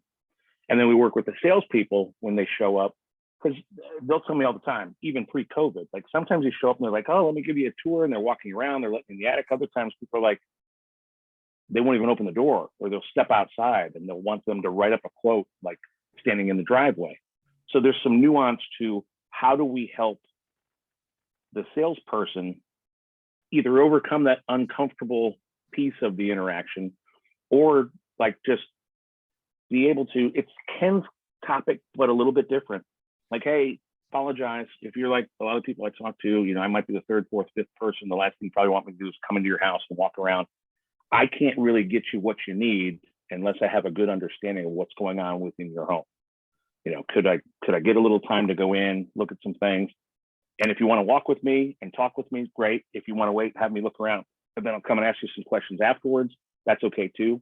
So I think there's some help we can give the different people within your process in the various stages. And then there's like, how do we compensate our people, or the people with that lead or that incoming call getting compensated if the meeting happens or if the meeting goes well? Obviously, I'm assuming all of you are getting compensated in some way when you go out and you see somebody and it goes well. I think there's some training, and then there's also some motivation. And there's probably looking at the more metrics we have to track, the more we can figure out kind of where we're getting stuck. Based on what you're telling me, I think it's helping those individuals who get in that spot just be able to call the game. Sometimes we unfortunately go out and we'll see homeowners who just aren't our prospects. They're not going to spend real money. They're going to just buy the cheapest option. They'd never invest in somebody like doing an assessment and paying for that. I'd like to get that disqualified on the phone if I could, but short of that, you know, equipping a salesperson who's out in front of a couple, you know, like I had a home improvement guy once who was like, I hate it when the husband and wife aren't both there. And he started saying to people on the phone, like, hey, you're both going to be there, right? And I'm like, I don't think that's the right way to say that. And then he told me a story once in class, like I showed up, they told me they were both going to be there. The wife was like an ER emergency nurse that only did like brain injuries. And she got called in 20 minutes before he showed up to help operate on somebody's brain. And my client's on the front porch going, I'm not coming in if your wife's not here. And it's like, what is wrong with you? So I think there's some subtlety to how do we have that conversation, and getting people, like I said, in every stage of that, more comfortable with how to improve it. You can't ever control it, but I think you can increase the positive outcome with some training and some help at each stage along the way. Is that helpful, Lindsay? It is. Yeah. I don't know if we incentivize our girls, our call takers who take the calls and based on the leads that are closed. So that could be a way to incentivize them. I think the team does have to just get better at like having the words come out of their mouth, being comfortable with it. You know, it's just Lindsay, I got to apologize. I get the feeling you're not really crazy with the fact that I'm here. Maybe I'm the third or fourth one coming out. Mm-hmm. You know, what's been going on, and how you feeling about this? And it just having that uncomfortable conversation become more comfortable. And we don't ever have to be offensive or bothersome or talk down to them, but it's just like my mentor tells me all the time, when there's a dead fish in the room, everybody knows it. We can all smell it. So you just throw it out there and you talk about it. You know what I mean? It's like, and it's never offensive. It's like, Ronnie, I get the feeling that this isn't really where you want to be tonight. And like, this isn't the best use of your time. And I just picked Ronnie. No, my wife's been blowing my phone up. It's all good though. Ronnie, you did it to him. You did it to him and he didn't see it. That was me using you and your name as just an example of how, because we all sense that stuff. I had a guy come to my house. My wife one day came home and there's a big yellow thing on my island. I'm like, what is this? And it's a window company. And it's a commitment to have an appointment at 7 o'clock that night. And I said, sweetheart, what's this about? And she goes, oh, this really nice guy came by. They just happened to be in the neighborhood and they have some other neighbors that they were, I'm like, that's called canvassing. You literally. That's cold calling, sweetheart. She goes, I told him we have a fogged up one and we have another one that doesn't open. I'm like, all right. So we cook dinner, we sit down at 6:45. I took my first bite and some guy and Jeffrey, your beard, where are you? Louisville? He's in Indianapolis. Indy. Does it hurt? Lindsay, you said Louisville, right? Well, I'm got from Louisville, three. but I live in Indy now. I have 3 markets. Gotcha. Does it hurt your ears the way I said the name of that town in Kentucky? Say it again. Well- I didn't catch it. Louisville. No, Louisville. not even close. Okay. Can't do it. Louisville. But this It's guy, Louisville. so Jeffrey, you're well kept. You're a handsome fella. Keep doing what you're doing. This Appreciate guy's he's got the Grizzly Adams thing going, and it doesn't look unkempt or nappy. It's just first thing I see is like a 6'3" dude with a huge beard, and I open the door and I'm chewing my food, and he steps into my house. He's like, "Hey, I'm Ben. I'm here from the." I'm like, "You're early, bro," and he goes, "Yeah, I like to be on time." So, well, you're early. And my wife says, "Stop it, Keith." And she got up, she left her meal to get cold. She walked into the family room, sat down with this clown and started talking to him. I sat down, pissed off, ate my meal, had a glass of wine, poured a second glass of wine, went in and finally sat down. I said, "Hey, Ben, I don't know if you've noticed, but this is my second glass of wine. Anything I say tonight, you can't hold me to it. I'm half in the bag, bro. And you were 15 minutes early." And he just looked at me, he's like, "All right." And he went back to my wife. If he'd had half a brain and gone, "Did I piss you off showing up 15 minutes early? Or is my facial hair," I mean, whatever it was, be a human being, read the audience and be able to ask the question, the world changes for us. It's just, most of us are so scared that we're going to offend somebody that when it's glaringly obvious and that dead fish is stinking right in front of us, we just go, I'm going to walk around and pretend that is not even there. So that was a really long answer, and I don't know that I helped you at all, Lindsay. And sometimes I should just listen to my wife. It's not about me, Keith. It's about Lindsay. I think Lindsay wants some training for her CSRs.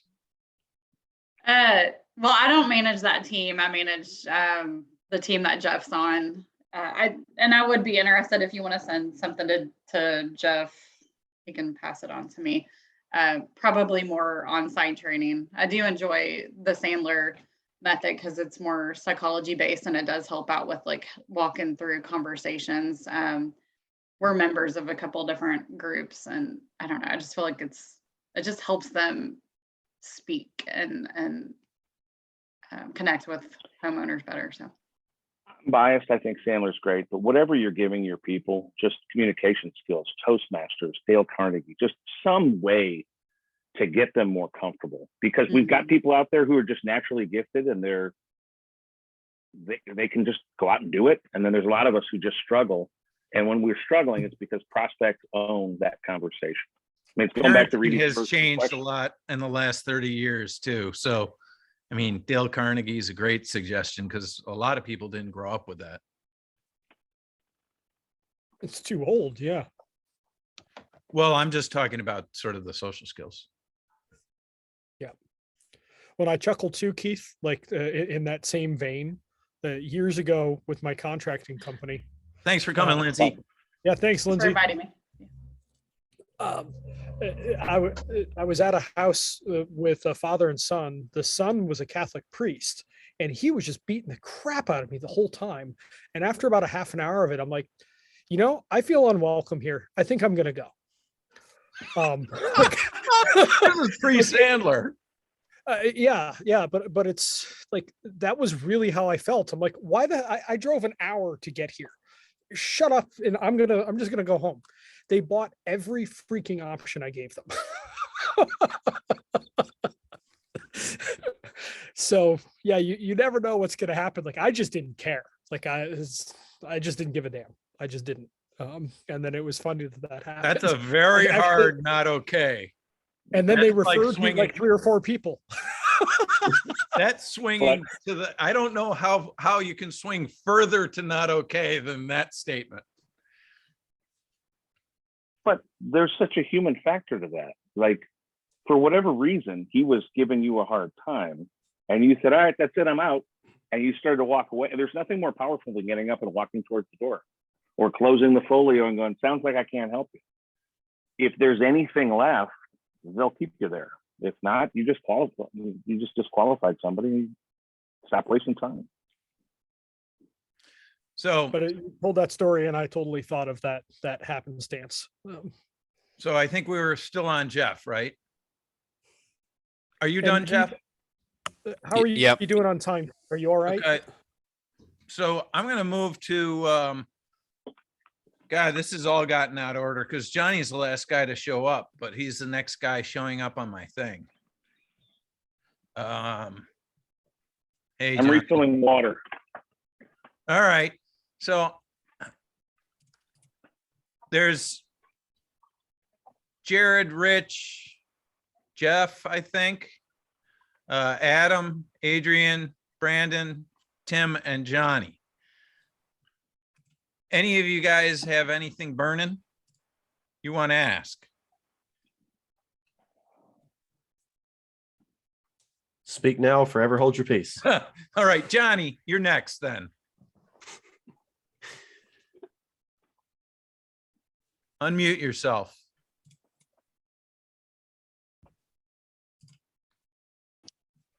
Hello. I appreciate the things you say about disqualifying, and I think what's really awesome and powerful what you said is trying to qualify that person over the phone before you even get out there.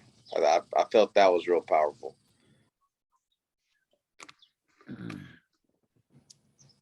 You came in very late, Johnny.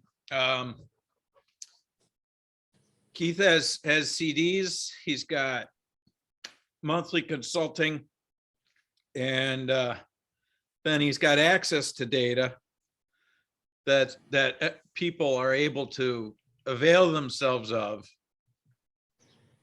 And that's a $500 thing. Nice. Do you have any questions about that stuff? No. You want to pretty talk at much, all yeah. about Sandler, what Sandler's done to your life? Well, I think a lot of it has to deal with spending the right amount of time on the actual client instead of a suspect. Going out there and trying to show off of why they should pick you instead of listening to their problems. I felt understanding problems has strayed me away from selling AC and had me actually selling to problems, which made prices just to fix a problem. There's really you cannot ever really be too high unless you're just out there budget, you know. So that's how I feel what Sandler's done to me. It's able to qualify the right people and to also work on their problems instead of selling them what I want because of my certifications. This is made more profitable. And Keith, I should mention, we call Johnny the bull in the china shop. Because he goes out there and tries crap. We're like, I don't know if that's going to work. I don't know if that's a good idea. And he comes out the other side with some killer sale. What was it? Your first CPP? It was $68,000 sale. The Yes. HVAC industry average is about 8. Yes, So, and a little bit it above became average. more where I wasn't really selling what I want. I was more focusing on listening to their pains, and that really helped me increase my budgets. Well, actually helped me increase me being more confident in what I'm selling for higher tickets, but able to show them why it was worth it so they can buy with their budget. That makes sense. Hopefully I said that right. No, I think you did perfect. Good night, Reedy. And Yeah, sorry I came in late, but it's just changed everything, you know, from not just AC, but to design calls, to ductwork calls, to dehumidifier calls, to uncomfortable bedrooms, to pretty much everything that we come to besides immediate service. It has something to do with Sandler, of asking questions. Why did they ask that? All of those natures. So it just changed my whole life. Awesome. Jared, you're next. I'm more just listening than anything. Ken invited me to join along today to listen, and I'm just absorbing more than anything. Thanks for coming. Of course, sure. Feel free to Happy ask. You have a question outside of got it. that you want to ask, or just I gonna? want to know what proof is the water that Keith got. Oh, it's just water. But I did receive this from my sister. Jared sent a screenshot of. I did. I sent it over to Ellis because I was like, "Look at this! Who knew I was going to run into a familiar face?" I don't know what's more. I don't know what's more uncomfortable, the size of my head or that. Yeah, cameras buffalo looking head up over me. at your chin, like the Yeah. worst, isn't it? Or Yeah. There you go. That's better. Yeah, some of these guys have that figured out. Not doing it from a notebook. I could have gone to my office, have a better setup. But Well, I got a good Fine, question, man. How do you handle oversold clients? Like, for an example, hey, I heard you're great. I want to do the unit. I got $8,000. I want to install the system tomorrow. I'm hot. You know, quick, down and dirty when they come to you, oversold. yeah, so John, I shared a visual earlier, and I'm jumping to one that I think is going to hit that. You say oversold, buzzwords or whatever we want to say them. I say that's a positive prospect. And the problem with a positive prospect is they get us to relax. And it feels like, wow, this is too good to be true. All I got to do is write it up and I'm going to get them. And sometimes I will, because they're an educated buyer and they know exactly what they want. But a lot of times, unfortunately, it's they're buttering us up in an effort to get something from us, be it our product knowledge, just a competitive quote so they can leverage that against whomever they've talked to. So this thing I'm showing you now, too many data points, but if we just think about the basics, if you literally sold somebody, that's great. Or it's literally over and you've walked out already, like Nate's story, which boomerangs back. But if you think about people who are really interested or really enthusiastic, those are generically positive prospects. And I want to be careful of those people because the malicious ones are getting me to do what I'm going to do and give them all this information. Hey, Keith, you're great. You know, I've been referred to you by John. He said you changed his life. Just give me a couple of price points, you know, what it would take to take care of this. I have no emotional connection to them, both bonding and rapport and pain, as John, you said. And if it's all about them and their reasons why, I'm nowhere close to getting that sale done. So I'd say, hey, thanks. I appreciate you saying that John referred you. And I know we've worked together for years, but tell me what kind of struggles you're having. Where are your issues? So converting that back to your scenario, they said, hey, I want this unit. I want it for $8,000. I want to install it tomorrow. You go, great. I'd be remiss if I didn't ask you a bunch of questions. One about the why you need it, and then more importantly about the what it is specifically that you need. Because I just walked in the door. So can we spend a little time kind of getting the backstory here? So you step out of the way of that train that's about to run you over and control the situation, and you get them back to talking. It's really no different than where did he go? He jumped off. Reedy. It's reversing. So yeah, Reedy. So reverse.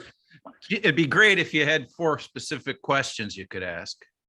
Yeah. And then maybe circle back and score those questions. I'm fucking with you, Johnny. Sounds like you have those, Ted. Yeah, they're called the 4 questions.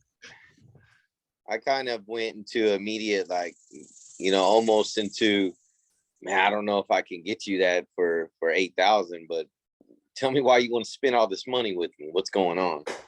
I'll try to reverse it that way. But Johnny's got it pretty naturally by now. That's perfect. Absolutely perfect. yeah, I usually act all flabbergasted of why people want to spend thousands of dollars with me for whatever they want. Like, it's my lucky day. Why are you going to give me this money for? What numbers did I pick? Yeah, and then they'll usually tell me, and we'll walk down a path, and then I'll tell them, well, I got a way, it's the industry standard, but we might know why we did. What did I say? We might get it right, but we don't know why we did it right, or we didn't know when to do it. Or I got another way which cost, but I have to interview you. It's going to cost $500. It's going to take time. It takes like 2 weeks. You're not interested in me being that thorough, are you? And then they'll usually jump on. Johnny's had to raise his price for comfort consults like 6 times since he Yeah. started. Yeah, I'm usually between 6 and 8, but it's just because it felt like it when you put emotion into it, like I heard you say earlier, which was real catching to my ear, that emotion that you have to put into to kind of see where their pains are at, So that was good stuff. I try to put that immediately as much as I can. Listen to Johnny's tone too when he's talking, because it's like, oh man, I mean, you don't want me to be thorough, right? You're sincere and you sound authentic, but I know you're acting when you say that. What you're thinking is, man, please, I'm not selling you $8,000 worth of shit. Give me a break. But what you're saying is, oh, well, that's cool, but I don't want to make a mistake. Or what if we put the wrong equipment in? Let's take a couple steps back. And that your tonality in that was perfect. Rich. I got Rich next, and then Jeff.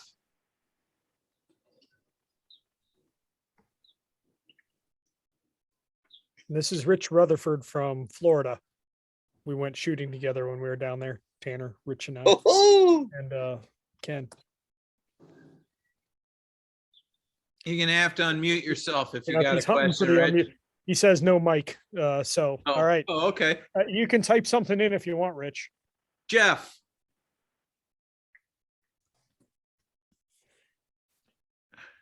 That me, Jeff? That's you, Jeff. Oh man, I'm a novice in this group. So I would have to start at the beginning. I'm a tremendous candy spiller. I try to train people. Jeff, we in all my are. We are all organization. candy spillers, and you're always going to be a candy spiller. It's going to Okay. get better, but it's never going to go away.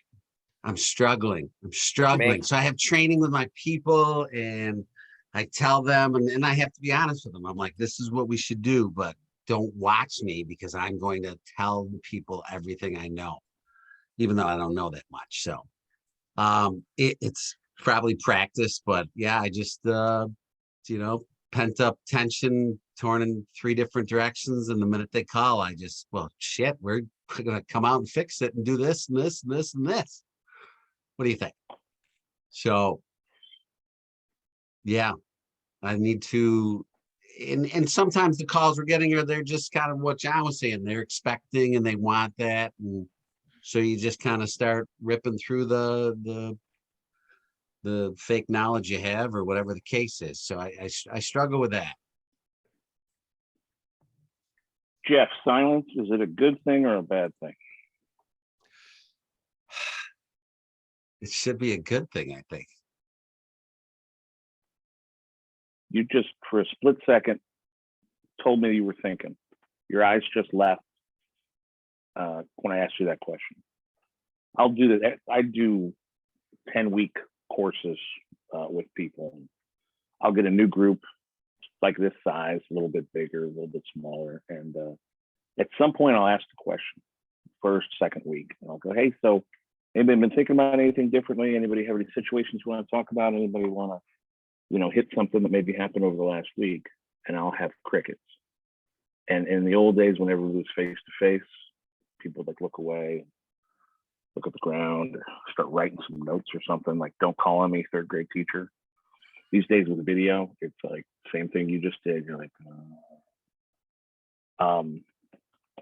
And I tell everybody this, silence is a fantastic thing, especially if you just ask a question like John was talking about, some thought-provoking, some question about something that's happened in the past. But our problem is we all hate silence and we're deathly afraid of it. So I would say with you, see if you can't make silence your friend. And then I don't know if you were on earlier, but with Ken, who was like saying, hey, I want to be the expert and I want to make sure everybody knows how smart I am and how good I am at what I do. That comes through our questions. Yeah, being the hero. Thanks, Todd. They'll know how good you are based on all the questions that you're asking and the level of understanding and the depth of knowledge that you get later. They don't need to know it at the beginning, because I said this to everybody, I don't think you were here. Nobody knows anything about HVAC. And when you're telling them stuff, 90% of what you're saying, we don't even understand. Like I don't know if you guys are BTU or what the hell. I mean, like whatever kind of terminology you're going to use, I don't know the first thing about it. But you're telling me that in an effort to impress me, and I'm actually feeling stupid. I'm not impressed. You're in a weird way with that PhD level education you have, and I'm saying all of us, not you in particular, you're making me feel bad or alienating me. And on a rare occasion, somebody really strong will say, Jeff, I don't know what you're talking about. Explain that to me. I'm just a homeowner. Most of them will just smile, F you, and go, I don't like the way Jeff's making me feel. And at the end of that meeting, they'll never talk to you again. And in large part, it's because we made them feel stupid. So it's so counterintuitive. Ken, you nailed it. I want to be an expert. I want to be really, really smart. I want to be a hero, solve all their problems. But that's not what makes them comfortable. What makes them comfortable is somebody listening to them, hearing what's going on, and then coming back with solutions. So it's a 180 on all of our brains, the way we're hardwired. But I love the fact that you tell your people, don't sell it like me, but then do yourself a favor, start taking your people with you and show them how to sell like you want them to sell.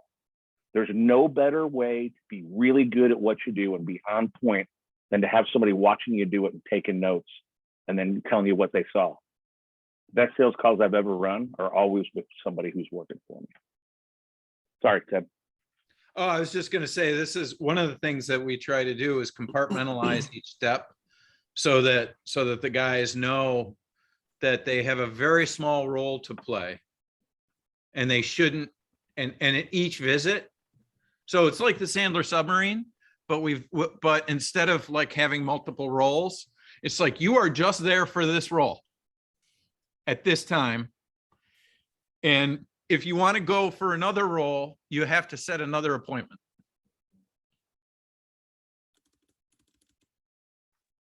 Yeah, and unless it's John's situation that's really real because they have a bunch of emotion and they just want to do it today, I think doing those steps makes a ton of sense because it moves the process along.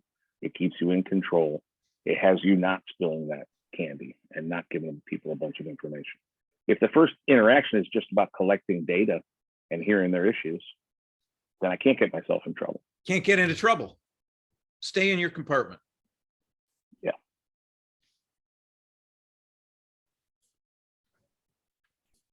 Oh, yeah. Might as well, Anybody want a Keith, screenshot? just so you see this. Yep. And you shared that with me, right? Yeah. Okay, yeah. It's 3 submarines is what it is. It's going to be 4 here. Because we're going to have to take the intake and compartmentalize it.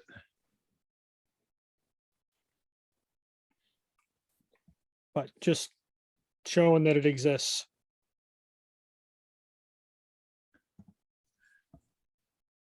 Okay, Jeff, anything else? I took your name down. We got 8 people that want these CDs so far. So you sure you want to sell all 10 of them? You don't want to keep one for Posterity? Yeah. No. Okay. Told I'm moving out of some space. I kept that many, tossed a bunch more. We've been the victim my entire life of the quantity discount. My old man loved to buy 10,000 things because it cost less per item and we'd sell 3 of them. So Sounds familiar. All There's a right. reason I wear a lot of these shirts.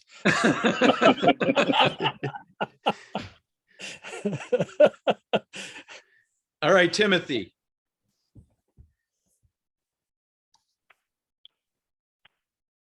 You're on mute. Is there anything that you'd like to, Just threw my question up in the chat. But how can I essentially work I on? had my wife ask me questions the other day. How can I be better with my softening statement? No, I got caught asking questions. say it again? I got caught asking questions. You got caught. Yeah. So, So how can I be better with my softening? I'm glad you brought that up, or people ask me that all the time. Or you know what, that's the fundamental challenge most of us run into. I'm giving you different versions, but it's got to start with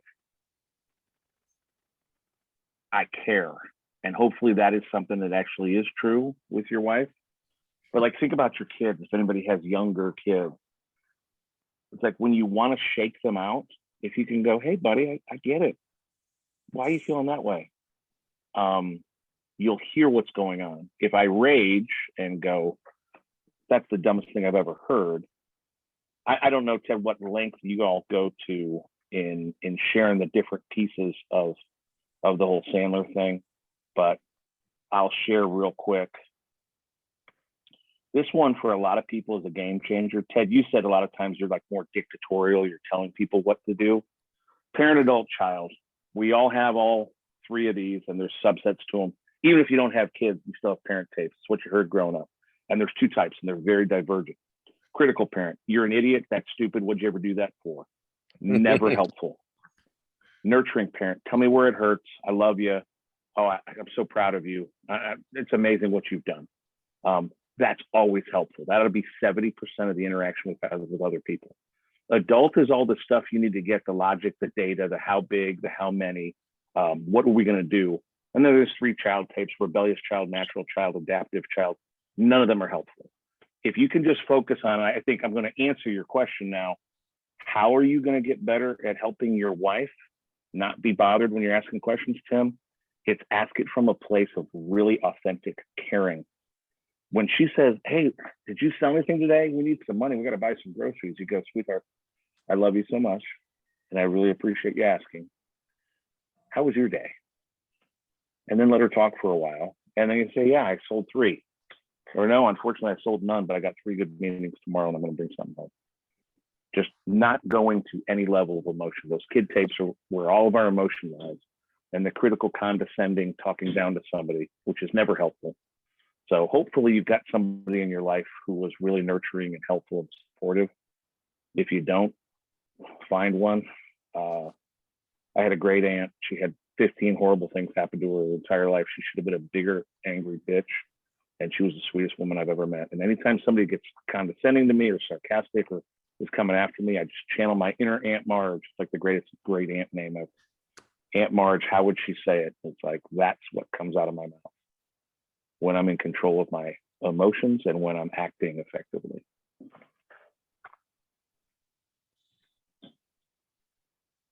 Cool, thank you. You bet. And then I got Rich moved over. Adam.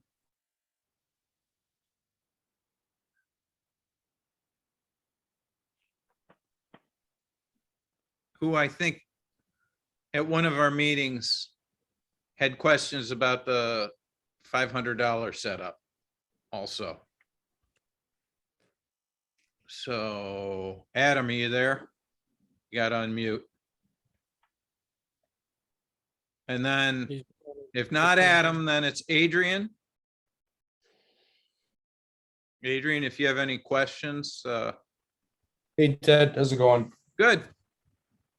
No, not really any questions. Very interesting conversation tonight. Yeah, the stuff's really been helping me out. Yeah. It's been helping you out? Oh yeah, just we're a small $2 million company, and we actually we're 4-year Next Star members, and thought that that was the best way to sell to people. And the thing about, I'm not sure if you guys know what Next Star is, but their philosophy is to meet your numbers, meet your targets. So you want to sell a certain amount in a year, that's what you go for. And where this program, Sandler HVAC 2.0, where it contradicts that is, you're guiding clients and they may not purchase from you right away. Like an example, I had a call today, sales call that I went to, family. The biggest pain point that they had was they wanted air conditioning. You're suffering every year with the wildfire smoke and the heat out here. But their furnace was a really old Lennox furnace. And, back in the day, what I would used to do is I would want to sell the air conditioner. So I would upgrade an old atmospheric furnace with an ECM motor and a motor control center and all this different stuff so that you could, operate the air conditioner off of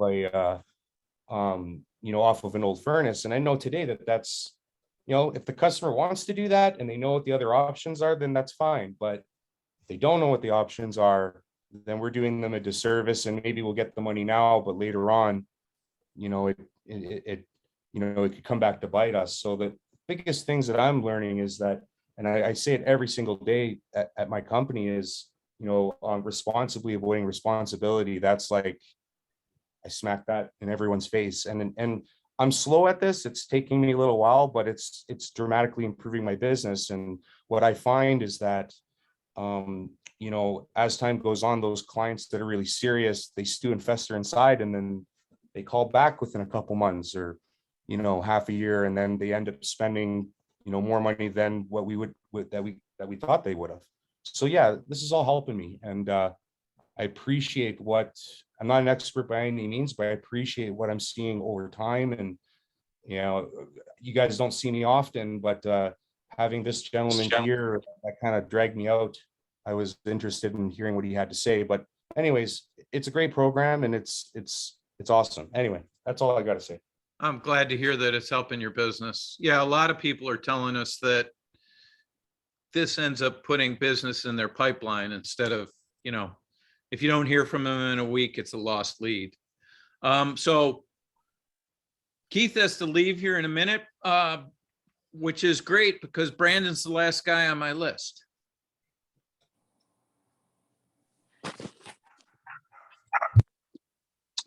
All right. Everybody hear me? Yep. Yep. Awesome. So I am also very new, and in many ways just trying not to be the guy that walks through the door and acts like Superman.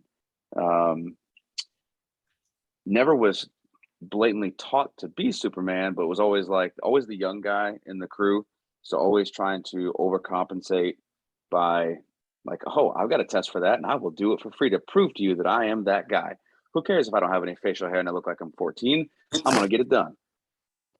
And, and then that has kind of, matured into, well, now I know some stuff and I can really do some stuff, but I haven't stopped being the hero because it's just culminated and it's worked. However, when I was working for a different company, not my own like I am now, 10 to 15% of those jobs would come back to bite me because I didn't know everything and I was accepting all the responsibility for everything. So taking a step back now and trying to, for lack of better terms, unmess my brain,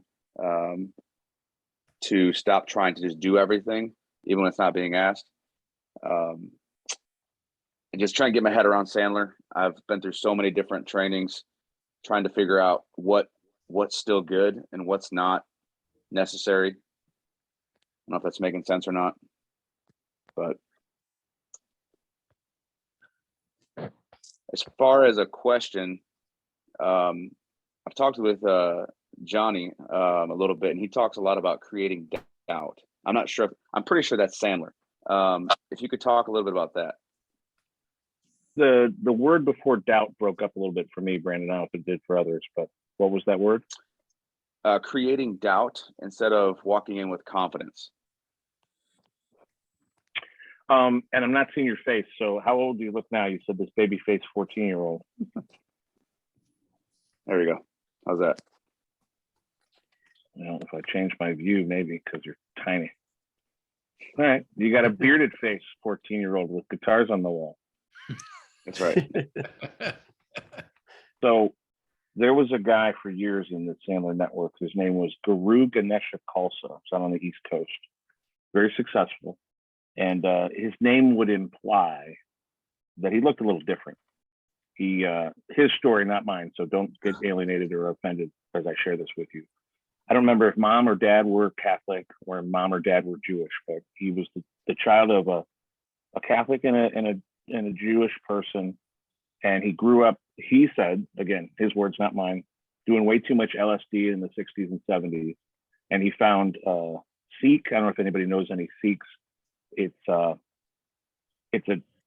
religion where they don't cut their facial hair, they don't cut their hair, and they put all of that up into a turban. So again, his words, not mine. I just stole this from him. I'm going to share this with you in a second. I'm landing the plane. He would say to somebody after he booked a meeting with them, hey, if I show up and I've got a towel on my head, again, his words, not mine. If I got a towel on my head, which wouldn't be something you'd probably be saying today in the world we live in, are you going to be okay with that? And they'd occasionally go, no, I'm not going to be. But again, his name was Guru Ganesha Khalsa, so it's sort of inferred. So I took a little adaptation of that. When I started, I was 22, 23. I don't know how old I look now, but I had a baby face. So what I started saying to prospects after I booked meetings was, and again, if somebody else is booking this meeting, I have to insert this in the beginning of the meeting. But hey, I get carded all the time for cigarettes. And back in the day in Ohio, they'd card you if you were 18 for cigarettes. And just so you know, everybody tells me I look like they card me for cigarettes, and I'm not that young. And I'd show up to the meeting and every single person met me and went, oh, you don't look that young. And then that piece was off the table. I like the way you said, Brandon, how much of that is my own mental gymnastics or stuff bouncing around in my own head. 99% of what we all carry around is our own garbage. It's nobody else, and they're not putting it on us or giving it to us. It's what we're sensing. But you look like you have experience. You look like you know what you're doing, and you look like you fit in. But if at any point you could leverage any of that noise I just shared with you, feel free to. And then secondly, we've talked about this a lot, and I don't know who all's been on and off. And it's not about what we're sharing. It's about what we're asking them. It's not about the information we're dispensing. It's about the information we're collecting.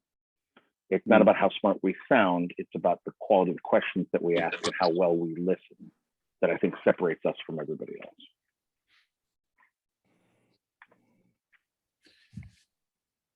So you putting doubt in my mind by walking in and saying, hey, I'm not 100% sure this is the right thing to do, but it seems like you might have this problem, is so engaging. It pulls me towards you as opposed to all the salespeople trying to tell me what to do, which I want to run away from. If you can go a little bit not okay and have them feel good rescuing you, then that tends to open them up. And that part is actually more uncomfortable than me than silence. Yeah. Just trying these words, Brandon, and if they ever come out, it's great. Hey, I got to apologize, or I'm not sure if this is going to make sense to you, or this might be a horrible idea. Any of those things, if you can say them and there's some like empathetic tone coming out, people are going to be like, oh, this guy's all right. He's not trying to talk me into anything. And they'll relax. And when they relax, they give us everything we want to know.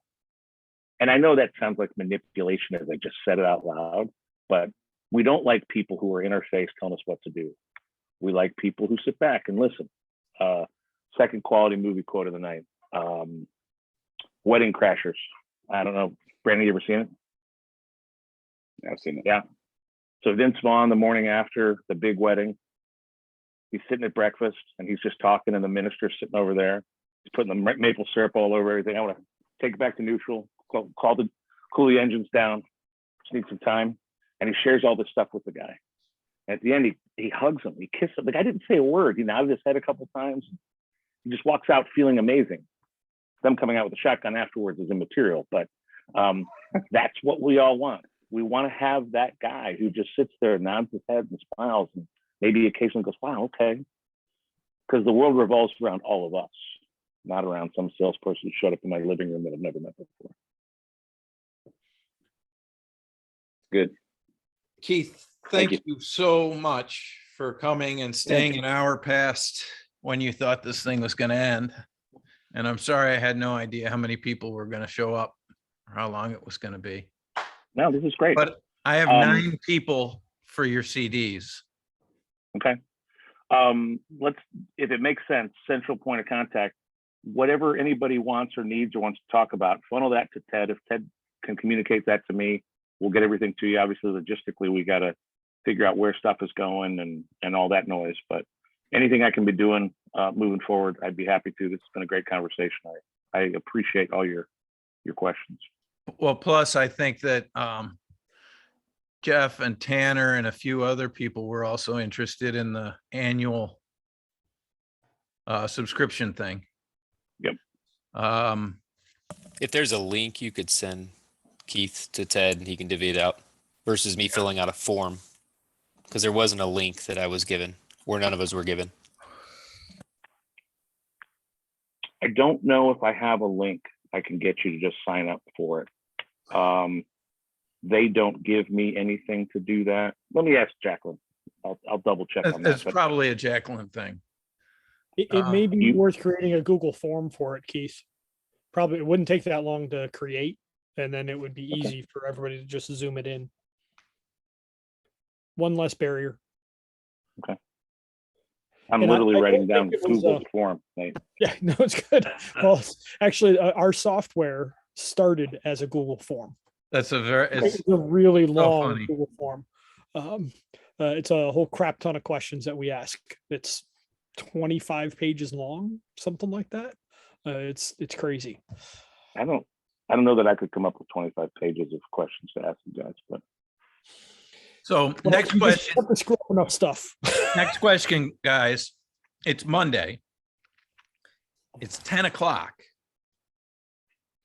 Next week's going to be open, Matt. So tonight is like the Sandler thing. Plus, we could do some, if any of you guys have struggled with something or want to shoot the shit with the group about any of the projects that you've worked on in the last week, or struggles you've had, or mistakes you've made, or successes you've had, this is the Monday meeting. I got a question for you guys. So I want to onboard more of my team with this, and I'm trying to convey these lessons and whatnot through what I'm picking up to them. Is there a way I can get them to be part of this stuff as well? Yeah, absolutely, Adrian. You get 5 seats with every membership, so bring them in. Well, so I think his question is more like, what's the onboarding link? So Adrian, onboarding right now starts earlier, but it doesn't start yet at free quote or at the 4 questions. So the 4 questions quiz and the free quote are things that you're going to have to teach. But beyond that, they can use, Nate spent a lot of time and put this onboarding together. It's amazing. So you can drop them in there, and then, but I think, the Sandler stuff is probably the place to start. Yeah. Don't have them listen to don't teach a kid to ride a bike. That's the very first place to start, because that'll give them sort of a soft intro to Sandler. Yeah, I've gifted the 2 books. There's the companion one, right for homeowners, and then the main book. And they have been listening to their travels, because there's a lot of traveling here. But they'll listen to it, regurgitate the concepts, and then like, I've got the book, I understand, I've read it, I've listened to it once, I totally understand what's going on. And miraculously enough, a few appointments after listening to it, they'll do fairly good. But after that, they just revert back to, what they're most comfortable with.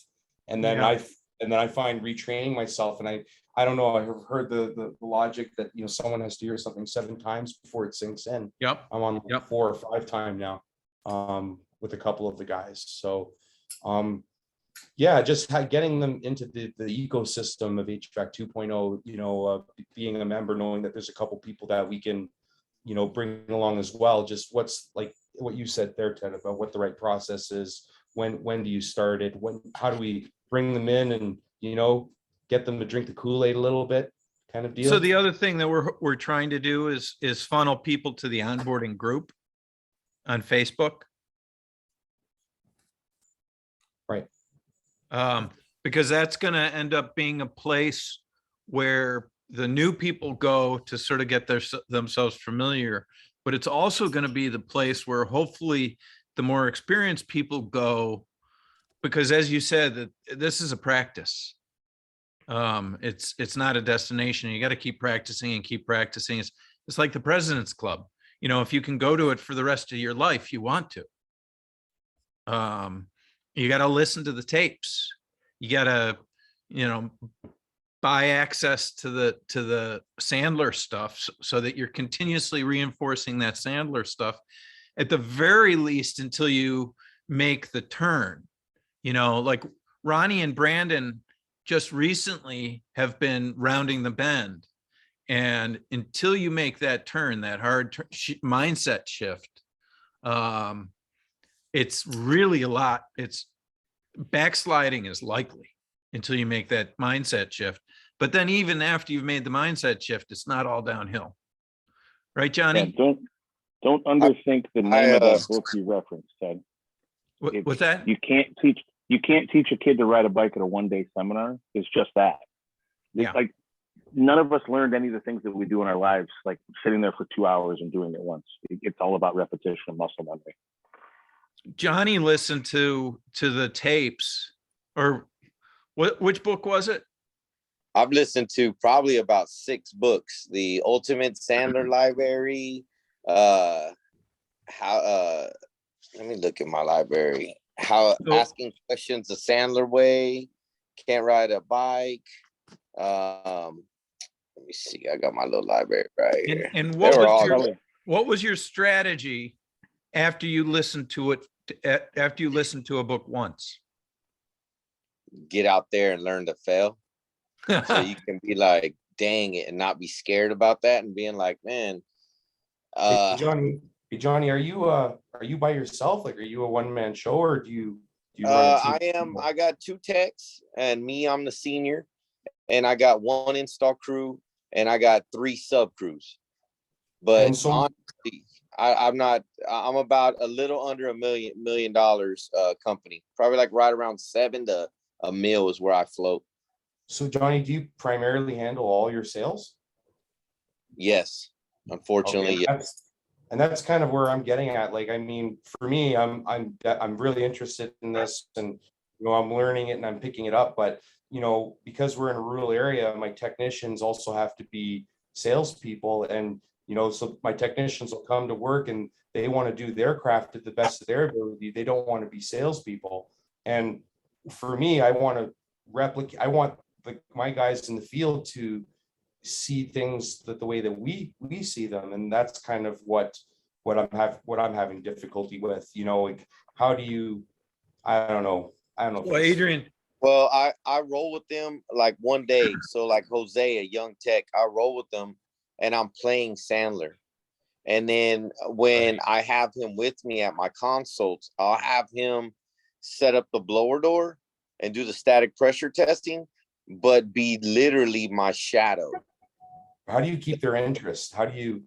Are they just, these guys just real interested in this stuff? It's some people I overwhelm. I go through, I think I'm going through my 5th guy, and he young, he has it, I'm trying just to pay, keep up to pay, but I'm getting them hungry by letting them know, hey, this is with HVAC, it's going to take you to the next place. But if you're just working hourly on the clock, I mean, I got a slot for that, but if you want to grow and be successful in HVAC, you're going to have to think outside the box and not just show up every day to swing a hammer. And a lot of that is asking people questions and not jumping right away. And so what I have them do is, like, if he's a maintenance tech, I don't really have my maintenance tech asking questions. They're Jiffy Lube, in and out. But if someone says, hey, how much a unit costs? They know right away not to say, oh, between like 4,500 to 10,000. If you want a good one, between 10 and 20. He's not going to say that at all. I got them in Stain to say, that's crazy. Why did you ask that? Or that's interesting. Why did you ask that? What's going on? They all know to ask why. And then at least go to some sort. I don't do 4 questions. I do 3 because I'm a little different up from in the South. I ask moisture, hot bedrooms, or any kind of health issues, and I make them rank those 3. But They don't care about cold bedrooms down there.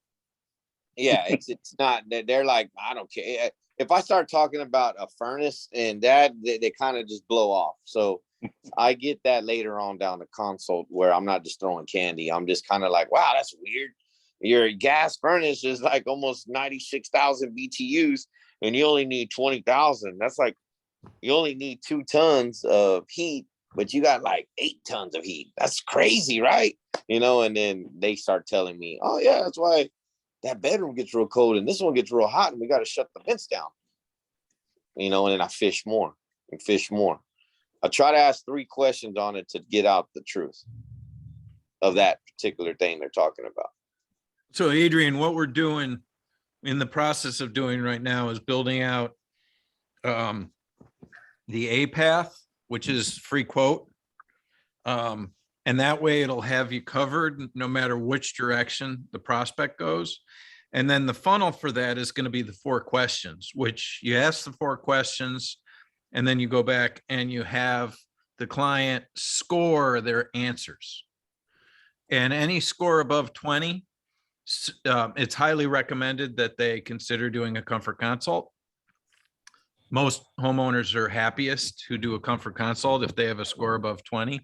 Any score below 15, it's strongly encouraged that they do a free quote because they typically don't, a like for like equipment change is probably going to be perfect for them because they don't have any complaints or not much unless they have one particular area with a score above an 8. And then if they're somewhere between 15 and 20, it's going to be more of a, we're going to have to flip a coin on that because I don't know which way to give you guidance. You could be better off with a free quote, or you could be better off with a comfort consult. It's really going to be up to you. And Hey, Ted, let's give Keith a chance to take off if he wants to. Oh, I thought, yeah, I gotta run, but thanks so much for having me, guys. I really appreciate it. This is great. Sorry, I gotta jump. Thank you so much, Keith. Keith, thank you so much. Thanks, Keith. Of course.